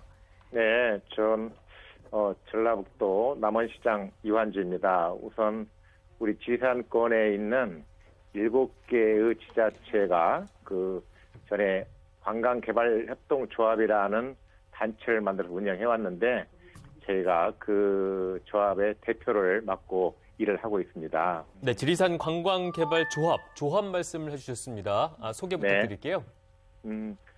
우리 지방자치법에 그 지방자치단체 조합이 규정이 있는데 저희 관광개발조합은 지산권에 있는 7개의 지자체가 공동으로 사무를 처리하기 위해서 만드는 조직입니다. 이렇게 기초지자체로 구성된 최초의 지방자치단체 조합으로서 지난 2008년도에 설립이 되었죠. 지사는 잘 아시는 것처럼 우리나라 최초로 그 지정된 국립공원 제1호입니다. 1967년도에 지정이 되었는데요. 그 당시는 지금과는 사뭇 많이 다른 면이 있어서 거의 지산이라고 하더라도 헐벗은 산이었죠. 그래서 지역 주민들이 뜻을 모아서 국립공원으로 지정하고 또 그걸 갖고 왔습니다. 지금은 지산은 그 절경을 찾아서 많은 관광객이 찾아오고 있죠. 1998년도에 지방자치가 시작되고 그래서 각 지자체마다 자기 지역 발전을 위해서 관광 자원을 개발하기 시작할 때 우리 지산권에 있는 지방자치단체장들은 지역 주민들의 뜻을 모아서 지산권을 공동으로 발전시키기 위한 논의를 시작을 했습니다. 그렇게 함으로써 불필요한 그 중복 투자를 줄이고 또 지산에 있는 통합 문화권의 어떤 정체성을 지키기 위해서 많은 노력을 기울여 왔습니다. 그러한 지난 10년 동안의 노력으로 국가 예산도 확보하고 설립된 것이 바로 지산권 관광개발조합이 되겠습니다. 네, 말씀 주신 대로 일단 조합으로 시작을 했지만 내년 1월부터는 이제 목적형 지방정부를 설립을 할 수가 있습니다. 전환하실 마음이 있으신가요? 그렇습니다. 아주 절실합니다. 절실하고요. 말씀드린 것처럼 2008년도에 설립이 된 관광개발조합을 저희가 10년 동안 운영을 해봤는데 나름대로 성과도 있었습니다. 또 많은 한계를 저희가 느꼈습니다. 우선 그 지방자치단체 조합이 가지는 법적인 지위의 한계라고 할 수 있습니다. 이웃나라 일본의 경우는 지방자치단체 조합을 특별 지방자치단체로 인정을 하고 있는데 우리나라는 아직 그런 점에서는 조금 미흡한 현실입니다. 우리 지산권에 있는 그 자치단체는 대부분의 그 재정 자립도가 낮은 지역이기 때문에 그 국가로부터 받는 교부세가 큰 비중을 차지하고 있습니다. 그래서 지자체 조합이 이걸 운영하기 위해서는 각 기관별로 분담을 해는데 사실은 어떻게 보면 이 분담금 내는 것도 쉽지 않은 그런 실정에 있어서 그러나 우리 지금 현재 지방교부세법에서는 지자체 조합도 교부세를 받을 수 있다라고 규정은 되어 있습니다만은 한 번도 받은 바는 없습니다. 그 지방교부세법하고 지방자치법하고 서로 이렇게 상충되는 그런 면이 있어서 그렇다고 볼 수가 있습니다. 그래서 이런 법 조항도 뭐 이후에 더 정비가 필요하겠지만은 해결하는 근본적인 방법은 특별지방자치단체가 구성이 되는 것이다. 이렇게 생각을 하고 있어서 우리 지방자치 조합을 특별지방자치단체로 보는 문제가 저희한테는 매우 현실적이고 절실한 그런 문제이다. 이렇게 생각을 하고 있습니다. 네. 특별지방자치단체가 설립돼야 하는 그 이유를 상세하게 설명을 해 주셨는데요. 오늘 또 이렇게 어렵게 연결이 되신 만큼 끝으로 하고 싶은 말씀 더 강조해 주셔도 좋겠습니다. 시장님. 우선 이 우리나라의 지금 이제 지방자치법이 개정되어서 특별지방자치단체를 만들기 위해서 뭐 부울경 같은 광역권의 단체는 관심도 많고 또 행정적인 지원 체계가 되어 있는데 실제 우리 지산권에 있는 자치단체 특히 전북, 전남, 경남 이 3개 광역시도에 걸쳐 있는 지자체의 경우는 그 정체성이나 앞으로 사업의 필요성을 보아도 매우 이상적으로 잘 될 수 있는 그런 성격이라고 볼 수 있는데 그러기 위해서는 지금보다는 훨씬 더 많은 국가적인 관심과 지원의 접근이 필요합니다. 그래서 저희는 그 지금 현재 운영되고 있는 대통령 산하의 지방분권위원회나 또 균형발전위원회에서 뭐 제주도 특별법이나 뭐 세종시 정도는 아니더라도 그에 준하는 그런 특별한 관심과 지원 체계를 위원회를 두어서 만드는 것이 필요하다 이렇게 생각을 하고 있고 지금 이 차제에 그런 논의가 된 것을 매우 그 다양스럽게 생각하면서 이번 기회에 그 우리가 지산권에 있는 특별지방자치단체를 만들기 위한 좋은 계기가 되기를 바라고 보다 더 세심한 지원이 필요하다 이런 말씀을 드려봅니다. 네, 알겠습니다. 귀한 시간 내주셔서 감사합니다. 말씀 잘 들었습니다. 고맙습니다. 네, 감사합니다. 네, 이환주 남원시장과 또 영상으로 말씀 나눠봤습니다. 네. 특별지방자치단체를 강력히 원하는 그런 지역의 목소리를 들어본 건데 어떻게 들으셨나요, 위원장님? 네, 우선 그 시장님 말씀은 크게 두 가지인 것 같습니다. 네. 현재 조합으로 되어 있는 그 협력 조직을 특별지방자치단체로 바꾸시겠다는 계획이시고, 그다음에 그 이면에 가장 두드러진 이유는 교부세 확보를 위해서 필요하다 이렇게 말씀을 하셨어요. 네. 교부세는 이제 일반 교부세하고 특별 교부세가 있는데 네. 일반 교부세는 226개 기초, 17개 시도가 이제 교부세의 대상이고 특별 교부세는 이제 행정안전부가 특정한 목적에서 주는 교부세인데 특별자치단체가 이 교부세, 일반 교부세의 대상이 될 수 있을지 안 될 수 있을지는 상당히 신중한 논의가 앞으로 좀 필요한 분야가 아닐까 생각이 됩니다. 특별 교부세는 뭐 행안부의 결정만 의지만 있으면 가능하지 않겠나 이렇게 이런 생각이 들고요. 근데 저는 이제 이게 조합에서 특별자치단체로 갈 때의 큰 변화는 저는 이렇게 생각합니다. 우선 그 구성자치단체들이 그 구성 목적에 대한 공감대가 있냐, 필요성이 있냐. 저는 그게 가장 중요하지 않겠나 생각합니다. 그러니까 지금 저희들이 정부가 이제까지 추진해왔던 거는 지역 발전을 하되 지역 발전 주도를 중앙정부가 드라이브를 할 거냐 아니면 지역이 주도할 거냐 하는 차원에서 저희들은 지역이 주도를 하기를 바라거든요. 네. 그래서 지역에서 지역 발전에 대한 디자인을 내놓으면 중앙정부가 도울 수 있는 걸 적극적으로 돕자는 건데 근데 대개 보면 중앙정부의 재정적 지원에 대해서는 다 관심이 많으신데 스스로 지역 내에서 합의를 도하고 하는 데는 조금 좀 부족하지 않냐 하는 그런 생각이 들어서 저는 그다음 두 번째 이 공감대를 갖는다는 뜻은 어떤 뜻이냐면 특별지방자치가 이제 구성이 되면 저는 이제 두 가지인데 하나는 구성지방자치단체로부터의 권한과 재원이 이동을 해야 되고 이제 거기에 맞춰서 중앙정부가 이제 지원해주는 시스템이잖아요.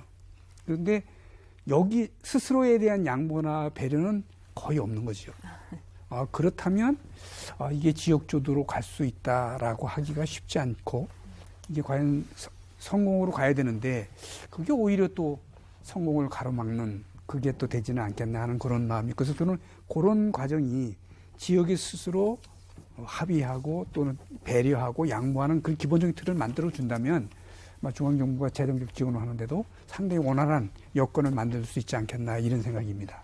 목적형 지방정부에 대해서 이분도 무척 하실 말씀이 많다고 합니다. 염태영 수원시장 연결되어 있습니다. 안녕하세요.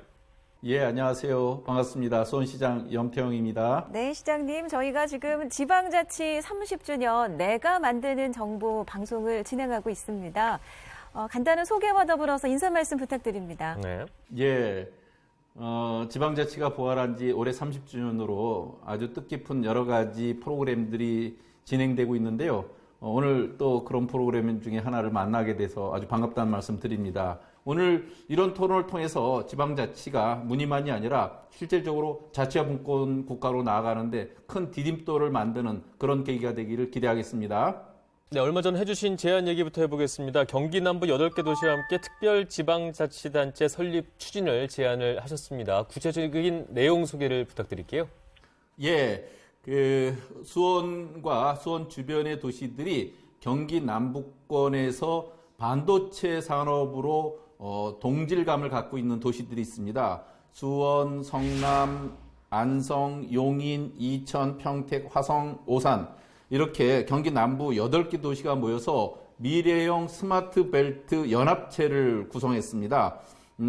이것은 작년 말에 만들어진 제4차 수도권 정비계획 그리고 또 K반도체 전략 이것은 올해 5월에 만들어졌는데요. 이런 것에서 반도체 도시로서 반도체 벨트로 언급된 도시입니다. 그래서 이들 도시가 국내 반도체 산업 부가가치 생산의 83%를 전체 차지하고 있는데 이런 도시들이 모여서 지방정부 플랫폼을 구축해서 특별 지방자치단체를 구성하자 이렇게 제가 제안을 했습니다. 이것은 이제 지방자치법 전부 개정안에 나와 있는 지금 말씀하신 목적형 지방정부를 구성할 수 있는 그런 내용인데요. 그렇게 해서 이 참여도시들이 특별지방자치단체 설립을 위한 상호 협력 양해각서를 체결하고 이제 본격적으로 특별지방자치단체를 구성하게 된 겁니다. 앞으로 기대해 주시기 바랍니다. 그러면 시장님, 구체적으로 예. 어떤 목표를 가지고 이런 특별지방자치단체 설립 제안을 하신 건지요? 예, 실제로 이것을 비견해서 예시를 들 수 있는 게 유럽연합을 예시를 들면 유럽연합은 각국이 다 있죠. 그런데 그 유럽의 각 나라 27개 회원국이 모여서 정치, 경제 통합체를 이루고 있는 겁니다. 그래서 회원국 전체에 적용되는 표준화된 법을 통해서 유로화를 통용한다든지 이렇게 유럽 단일 시장을 발전시키는 거죠. 여기에는 각국의 그 정부 통치 형태가 있습니다만 또 유럽연합이라고 하는 여기에 이사회라든지 강요이사회, 의회, 집행위원회 이런 별도의 입법 행정기구가 있는 겁니다. 그래서 각국의 주권과 독립성을 유지하고 있는데 이와 같이 이것을 도시 단위로 바꿔버리면 우리 수원과 주변에 있는 8개 도시가 참여하는 특별 지방자치단체가 각 도시의 정체성을 유지하면서도 보다 촘촘한 경제 공동체를 만들 수 있는 거죠. 이것이 지금 목적형 지방자치단체라고 할 수 있습니다. 네, 경제 효과를 누린 광역형 정부다 이렇게 이해가 되는데 경제 효과 외에 이제 지방자치적으로는 어떤 의미가 있다고 볼 수 있을까요? 예, 사실은 지방자치단체가 각기 자기 지역 내에서 지역의 정체성 위주로 무슨 정책을 펴게 되니까 단위가 아무래도 좁습니다. 그런데 상호 윈윈 할 수 있는 조건들을 갖고 있는 도시들이 그 목적화해서 경제 공동체를 이루면 훨씬 더 시너지를 크게 낼 수 있죠. 그 윈윈 할 수 있는 전략을 만드는 겁니다. 이를테면 지역 내 기업의 입찰 제한을 이들 도시끼리는 서로 철폐해버리면 우리 도시만이 아니라 서로 큰 단위의 사업을 할 수가 있죠. 그러니까 이럴 때 보통 지자체가 사업 발주를 하거나 상품 구매 입찰을 할 때 그 지역 내로 제한을 둔 것이 풀리게 되면 훨씬 더 많은 기회 요인을 갖게 되어서 회원 도시들끼리의 서로 큰 그림으로 경제 공동체를 더 크게 발전시킬 수 있는 기회를 갖는 거거든요. 이런 측면으로 보다 큰 기대감을 갖고 있게 할 수 있다 하는 거죠. 네, 좀 구체적인 예시도 들어주셨는데요. 그러니까 연합체로서 이 경제 목적형 특별 지자체 설립을 지금 제안하셨고 추진하고 계신데 이와 관련해서 혹시 또 첨언하거나 조언하실 부분이 있으실까요? 예, 사실은 또 자치분권 관점에서도 상당히 이바지하는 게 큽니다.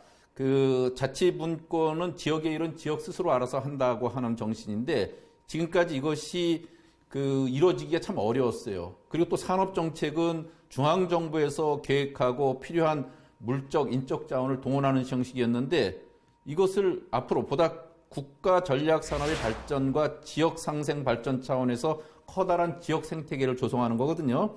그래서 저희로서는 이것이 지역의 대학, 연구소 이런 데하고도 결합하고 또 산업체에서 일할 수 있는 우수 인력도 키워내는데 보다 큰 그 도움이 될 수도 있거든요. 그래서 주택, 교육, 문화 서비스 이런 우수 인력을 유치하는 중요한 기준도 되기 때문에 저는 이런 측면에서 행정적인 각종 지원이나 규제 개선도 있어야 되고 이 분야들이 서로 유기적으로 같이 움직이면 현장에서 문제를 가장 잘 아는 지방 정부들이 네트워크를 통해서 보다 크게 효과적인 사업들을 할 수 있기 때문에 저는 자치분권 관점에서도 굉장히 의미 있는 진전을 이룰 수 있다 이렇게 말씀드립니다. 네, 말씀 잘 들었습니다. 마지막으로 지방자치법 전부 개정과 관련해서 수원시장님의 의견 듣고 싶습니다. 예. 사실은 이제 지방자치법 전부 개정안이 지난번에 이제 제가 최고위원도 돼서 많은 지방정부와 국회의원들의 도움을 갖고 만들었거든요. 근데 지방자치법 전부 개정안 중에 주민자치와 관련된 부분이 소거돼서 굉장히 아쉬움이 컸습니다. 그래서 이 부분은 다음번 지방자치법 개정이나 주민자치법을 새롭게 만들어서 꼭 보완해야 될 사항으로 과제로 남아 있습니다. 그리고 또 하나는 이제 재정부권이라는 관점에서 2단계 재정부권이 미흡하게 끝났기 때문에 차기 정부에서는 그 또 이후에 보다 실질적인 자치분권에 도움이 되도록 재정부권을 확충하는 일, 이것 또한 우리가 미룰 수 없는 과제가 됐다 이렇게 말씀드립니다. 네, 오늘 이렇게 영상 연결해 주셔서 말씀 고맙습니다. 예, 감사합니다. 네, 염태영 수원시장과 말씀 나눠봤습니다. 최근에 그 지자체 간의 어떤 연계 협력의 어떤 움직임의 그 특징은 바로 그 현장, 또 지방 정부에서 스스로 필요에 의해서 문제를 제기하고 그 해결책을 찾는 거거든요. 그런 의미에서 보면 이 특별지방자치단체가 아주 유용한 그런 추진 체계가 될 수 있을 것으로 저희는 생각을 하고요. 실제 지금 광역 또는 기초 단위에서 많은 움직임들이 일어나고 있습니다. 광역 단위에서는 우리가 흔히 부울경 메가시티는 많이 알고 계실 것 같고요. 대구 경북에서도 통합 논의를 이어가다가 현실적으로 특별자치단체부터 먼저 시행을 하고 그 경험을 가지고 통합으로 가자라고 하는 공감대 하에 특별지방자치단체 설치 움직임이 있고요. 광주, 전남 역시 마찬가지입니다. 그리고 대전, 충남, 충북, 세종이 또 충청권 메가시티를 이제 구상을 좀 하고 있습니다. 기초 단위에서는 아까 말씀드렸던 그 내포 신도시는 이제 조합 형태로 가게 되겠고요. 지리산권 그 관광개발 특별지방자치단체, 또 아까 수원시장께서 말씀하셨습니다만 그 경기 남부 지역에 그 반도체를 기반으로 하는 스마트 벨트, 그 다음에 DMZ 그 접경 지역 중심의 어떤 그 특별지방자치단체 움직임이 있습니다. 정부에서는 이런 어떤 지역의 어떤 자발적인 어떤 그 연계 협력과 그 지역 주도의 어떤 발전 전략에 대해서 범정부적인 어떤 지원 협의회가 현재 가동되고 있습니다. 맞춤형으로 꼭 필요한 지원을 적극적으로 지원해 나갈 그런 계획이고요. 또 하나의 어떤 성공 사례가 쌓여서 다른 자치단체에서도 이런 움직임이 확산되기를 기대하고 있습니다. 그러면 요즘에 자주 우리가 볼 수 있는 메가시티라는 용어도 결국은 이런 특별 지방 정부의 한 형태로 볼 수가 있겠네요. 네, 제가 좀 말씀드리겠습니다. 우리 지방행정의 특징 중에 하나가 한 10년 주기로 딱 한 번씩 지방행정 체제 개편에 대한 얘기 나옵니다. 그 무슨 얘기냐 그러면은 243개 지방자치단체 개수가 너무 많다. 이걸 좀 줄이자. 이런 얘기 한 세력과 개수가 너무 적다. 좀 늘리자. 예를 들어서 뉴저지만 하더라도 인구 800만인데 지방자치단체가 550개예요. 우리는 지금 226개 기초지방자치단체의 개수를 늘리자, 줄이자. 이 세력이 10년 주기로 서로 이제 논쟁을 하게 되는데 특별지방자치단체라고 이 소재를 통해서 지금 메가시티라든가 전남, 경북의 여러 가지 특별지방 얘기 나오지 않습니까? 네. 혹시라도 광역화되는 것에 대해서 정치적으로 혹시 이렇게 다른 속셈이 있지 않나 그런 의심을 제가 해보는 이유가 만약에 그렇다고 한다면 특별지방자치단체를 하지 마시고 아예 좀 광역화하자 이런 논의를 좀 했으면 한다는 얘기고요.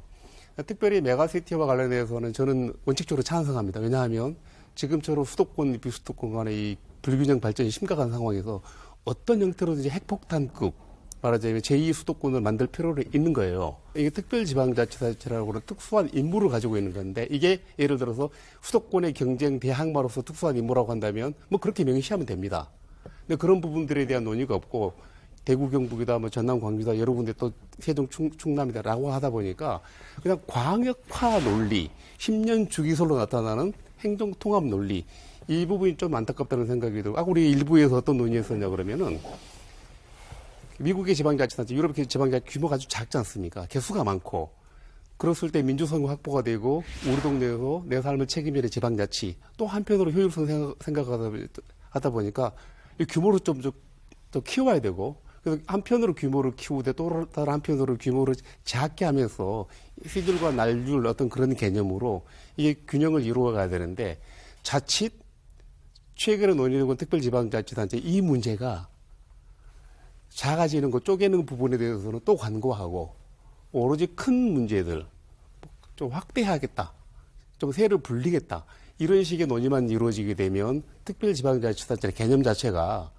이게 하나의 그 희생물이 될 수 있다.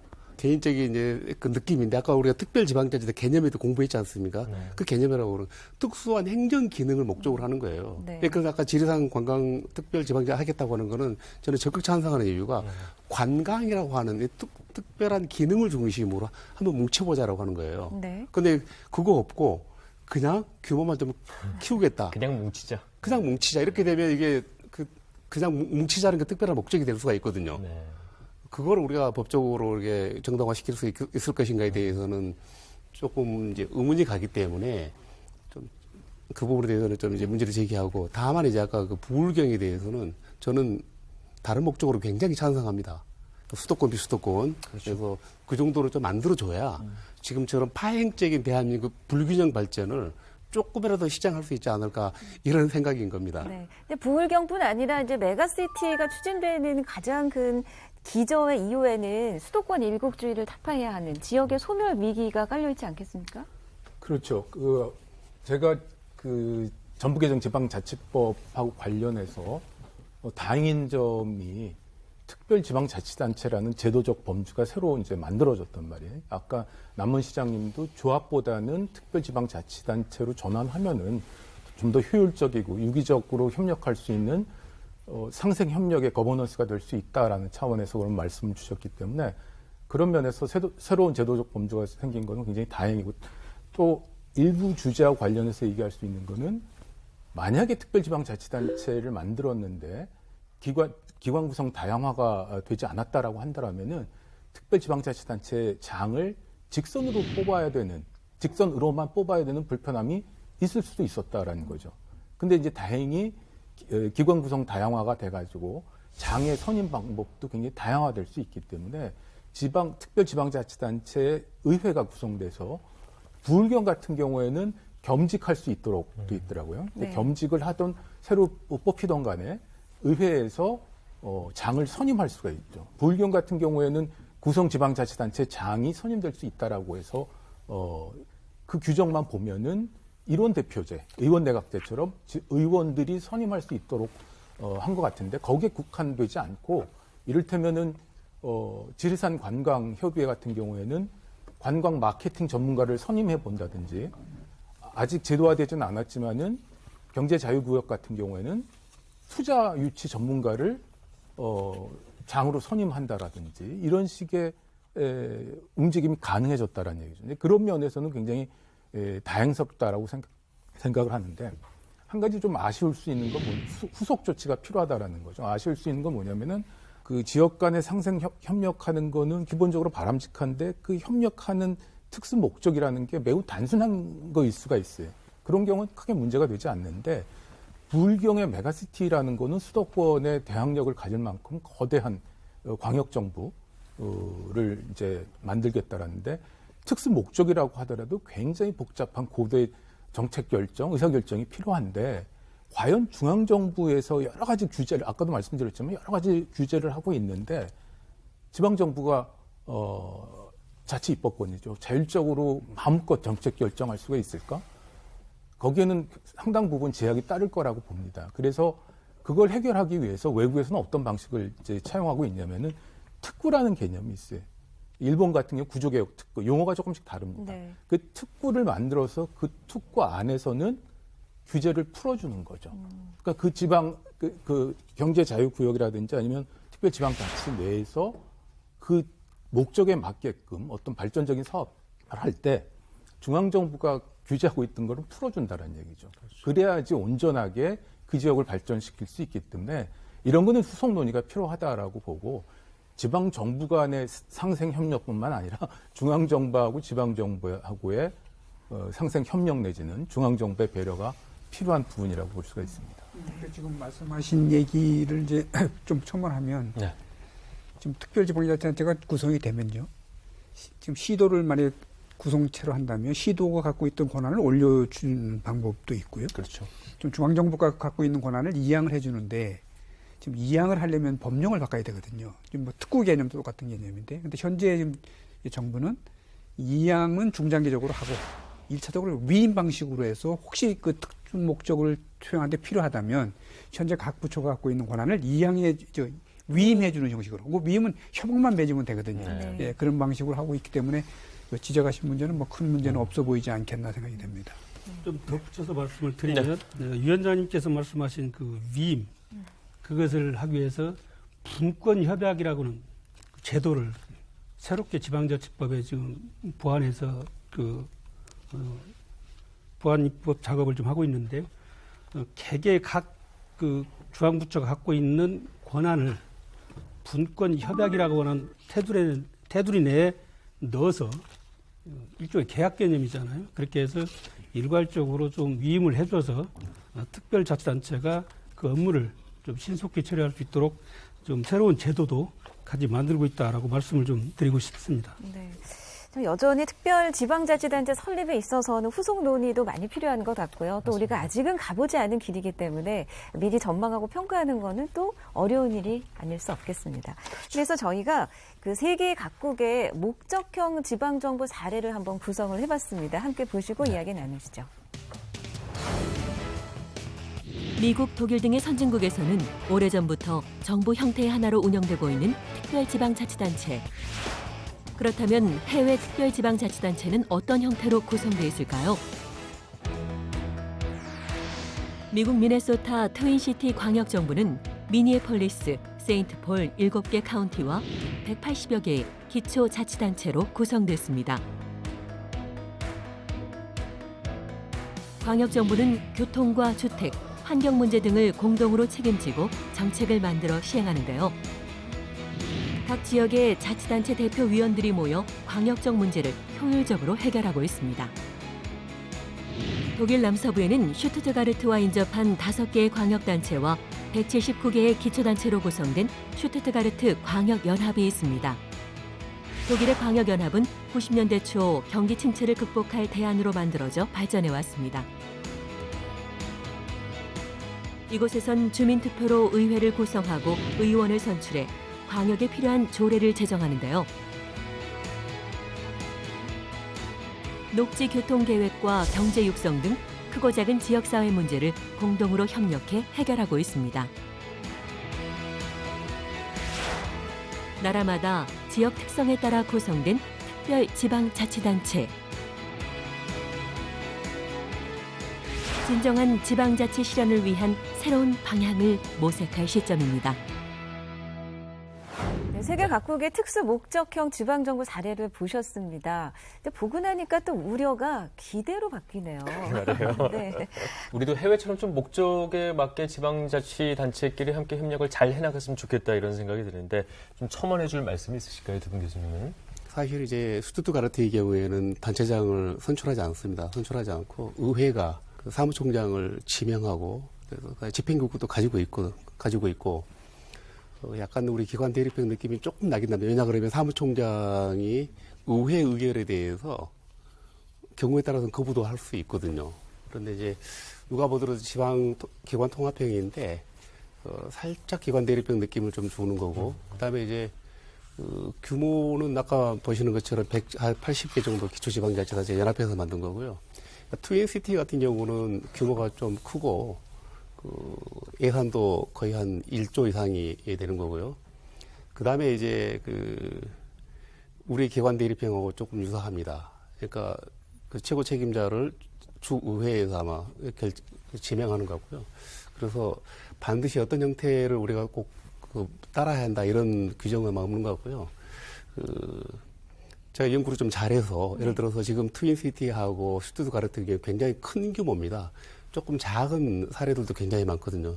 연구에서 특별지방자치단체 본질에 맞게 좀 출범을 모범적으로 해야 이게 나중에 좀 더 확장성이 있다 이런 생각이 저는 늘 듭니다. 네. 특별지방자치단체의 가장 좋은 예로 가까운 일본이 있거든요. 네. 광역연합이라고 하는 제도인데요. 2000년도에 특히 이제 오사카 지역을 중심으로 해서 그러니까 오사카 지역에 있는 분들은 1960년대 이후로 오사카도 계속 동경에 비해서 좀 이렇게 낙후됐다고 느껴지는 것 같습니다. 그래서 오사카에 있는 2개 부, 그다음에 6개 현, 4개의 지정도시라고 하는 대도시들이 있는데 모여든 구성 협력 조직이죠. 네. 그래서 12개가 구성되어 있고 그다음에 주로 하는 업무도 많습니다. 광역 방제, 의료, 관광 진흥, 그다음에 공무원 교육, 연수 뭐 이렇게 이런 분야에 12개 지방자치단체가 협력하는 거죠. 네, 그래서 나름 좋은 성과를 거두고 있지 않나 이런 평가도 있거든요. 그래서 이런 것도 저희들이 특별지방자치단체를 활용하는데 좋은 참고가 될 거라고 봐집니다. 네.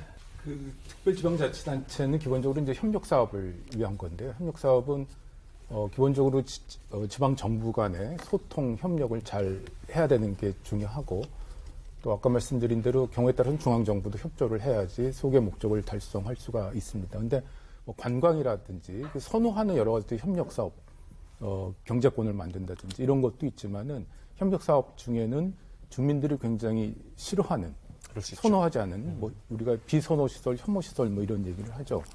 이런 것들은 주민들의 이해나 지지 이런 것들이 좀 있어야지 원활해집니다.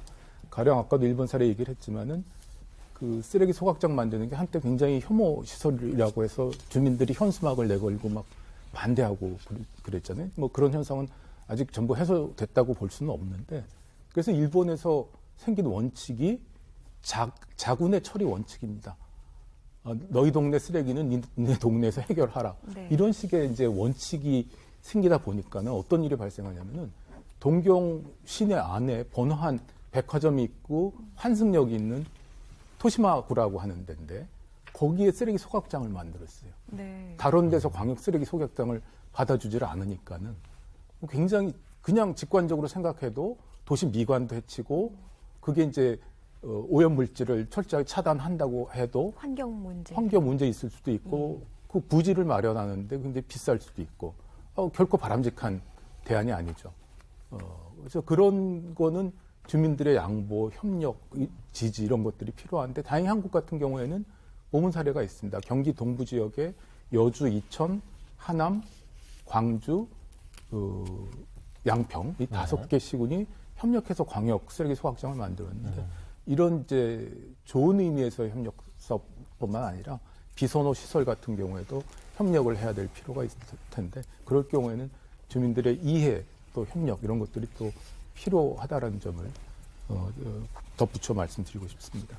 자, 국민이 만드는 나라 오늘 3번째 방송으로 내가 만드는 정부. 오늘 지방의회와 지방정부 또 그리고 목적형 지방정부에 대해서 말씀 나눠봤습니다. 막연하게 들리던 이 지방자치, 내가 만드는 정부가 어떤 구체적인 그림이 그려지는 것 같아서 기대감을 품게 됩니다. 네. 오늘 마지막으로 하실 말씀을 한 분씩 여쭈면서 마무리를 짓도록 하죠. 먼저 위원장님. 네. 오늘 논의된 이슈들이 32년 만에 개정된 지방자치법 중요한 내용 중에 하나들이라고 생각합니다.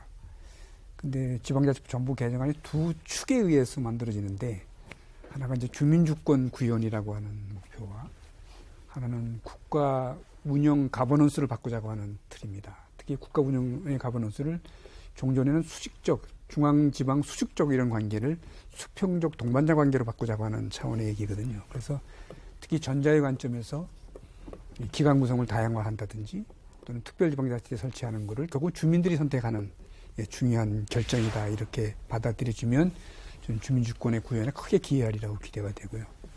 제가 그냥 특별지방자치단체를 만들 때 특수 목적을 가질 때 일단 그 주도를 지역이 하고 그다음에 중앙정부가 지원해주는 그런 구도면 좋겠다. 그다음에 이제 그와 관련된 이슈들이 특히 이제 중앙과 지방의 협력 체제를 강화하기 위해서 내년 1월 13일부터는 중앙지방협력회의라는 법이 발효가 되고 그 법에 의해서 중앙지방협력회의라고 하는 기구가 운영됩니다.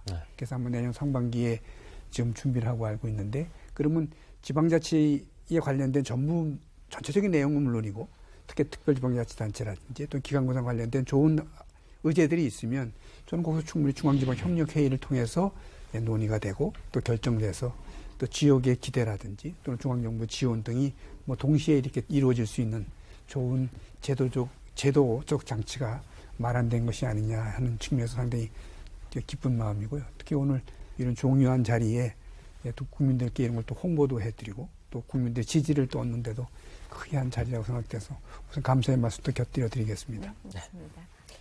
결국 지방자치의 주인은 국민입니다. 지역 단위에서는 우리 주민이라고 이렇게 말씀드릴 수 있겠는데요. 국민들께서 직접 참여를 해서 당면한 문제를 스스로 해결해 나가는 그런 부분들이 지방자치의 본질입니다. 국민 여러분들께서 내가 사는 지금 이곳에 있는 어떤 문제를 내가 참여해서 적극적으로 좀 해결해 보겠다고 하는 것이 자치의 출발점이고요.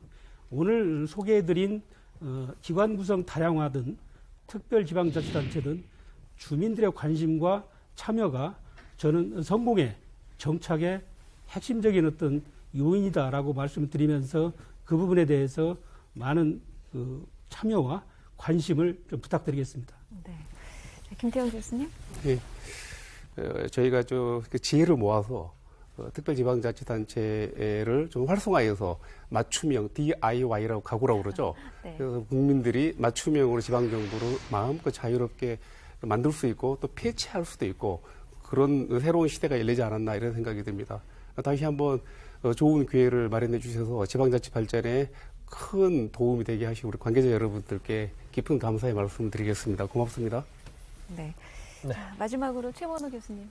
네, 마침 작년에 큰 폭의 지방자치법 개정이 있었고 해서 오늘 주제는 기관구성 다양화와 특별 지방자치단체에 국한돼 있었지만은 기타 그 법 개정 사항을 보면은 지난 30년 동안 운영을 하면서 불편하게 느꼈던 사항들이 큰 폭으로 개정이 됐습니다. 그래서 아직도 여전히 좀 아쉬운 부분은 있지만은 적어도 법 제도상으로는 유연성과 자율성이 많이 신장이 됐다라고 생각을 합니다. 그런 의미에서 보면은 앞으로 또 30년 다음 한 세대를 맞는 어떤 변곡점이 될 수 있다라고 볼 수가 있고 다음 한 세대의 발전이 기대가 됩니다. 최근 우리를 지방자치 환경을 둘러싼 그 변화를 보면 굉장히 사회경제적 환경 변화가 녹록치 않습니다. 그러니까 지방은 이제 인구가 적어져 갖고 지방이 소멸되는 소멸 지수라는 게 있죠. 그리고 이제 인구가 고령화된다라든지 AI라든지 그 기술적 환경 변화라든지 지금 일본이나 유럽 같은 경우는 이제 성장이 정체돼서 재정 수입이 굉장히 열악합니다. 그래서 그런 인구, 저출산 고령화, 지방 소멸, 기술 환경의 변화 이런 여러 가지 그 변동성이 큰 불확실성이 큰 사회 경제적 환경 변화를 생각한다라고 한다면은 지역 특성에 맞게 자율성과 유연성을 더한 이번 전부 개정 지방자치법은 큰 의미가 있고 그런 어떤 취지를 공감하고 또 교육하고 홍보하는 자리로서도 오늘의 자리가 큰 의미가 있었다라고 생각을 합니다. 네. 말씀처럼 지방이 살아야 국가가 발전한다고 하지 않습니까? 맞습니다. 그러나 지금 대한민국의 현실은 지방이 소멸될 위기에 처해 있습니다. 그렇기 때문에 이 지방자치가 더 중요성을 갖는다고 할 수 있겠죠. 오늘 이렇게 함께해 주셔서 또 좋은 말씀 해주셔서 모두 감사합니다. 고맙습니다. 네, 고맙습니다. 네, 지방자치 30주년 국민이 만드는 나라 이제 마무리할 시간입니다. 이 지방자치라는 게 하늘에서 뚝 떨어지는 게 아니라 각 지역의 특색에 맞춰서 잘 가꿔 나가야 하는 일종의 숙제다. 뭐 이런 생각을 해보게 됩니다. 네, 왜 우리 아는 만큼 보인다고 하지 않습니까? 네. 이 방송을 거듭할수록 지방자치 막연하고 어렵게 느껴졌지만 조금 더 알아가면서 가깝게 다가가기에 또 의미 있는 시간인 것 같습니다. 자, 오늘 지방자치 30주년 국민이 만드는 나라, 오늘은 내가 만드는 정부와 함께 하셨습니다. 또 다음 시간에 저희 약속드리면서 여기서 물러가죠. 시청해주신 여러분 고맙습니다. 안녕히 계십시오.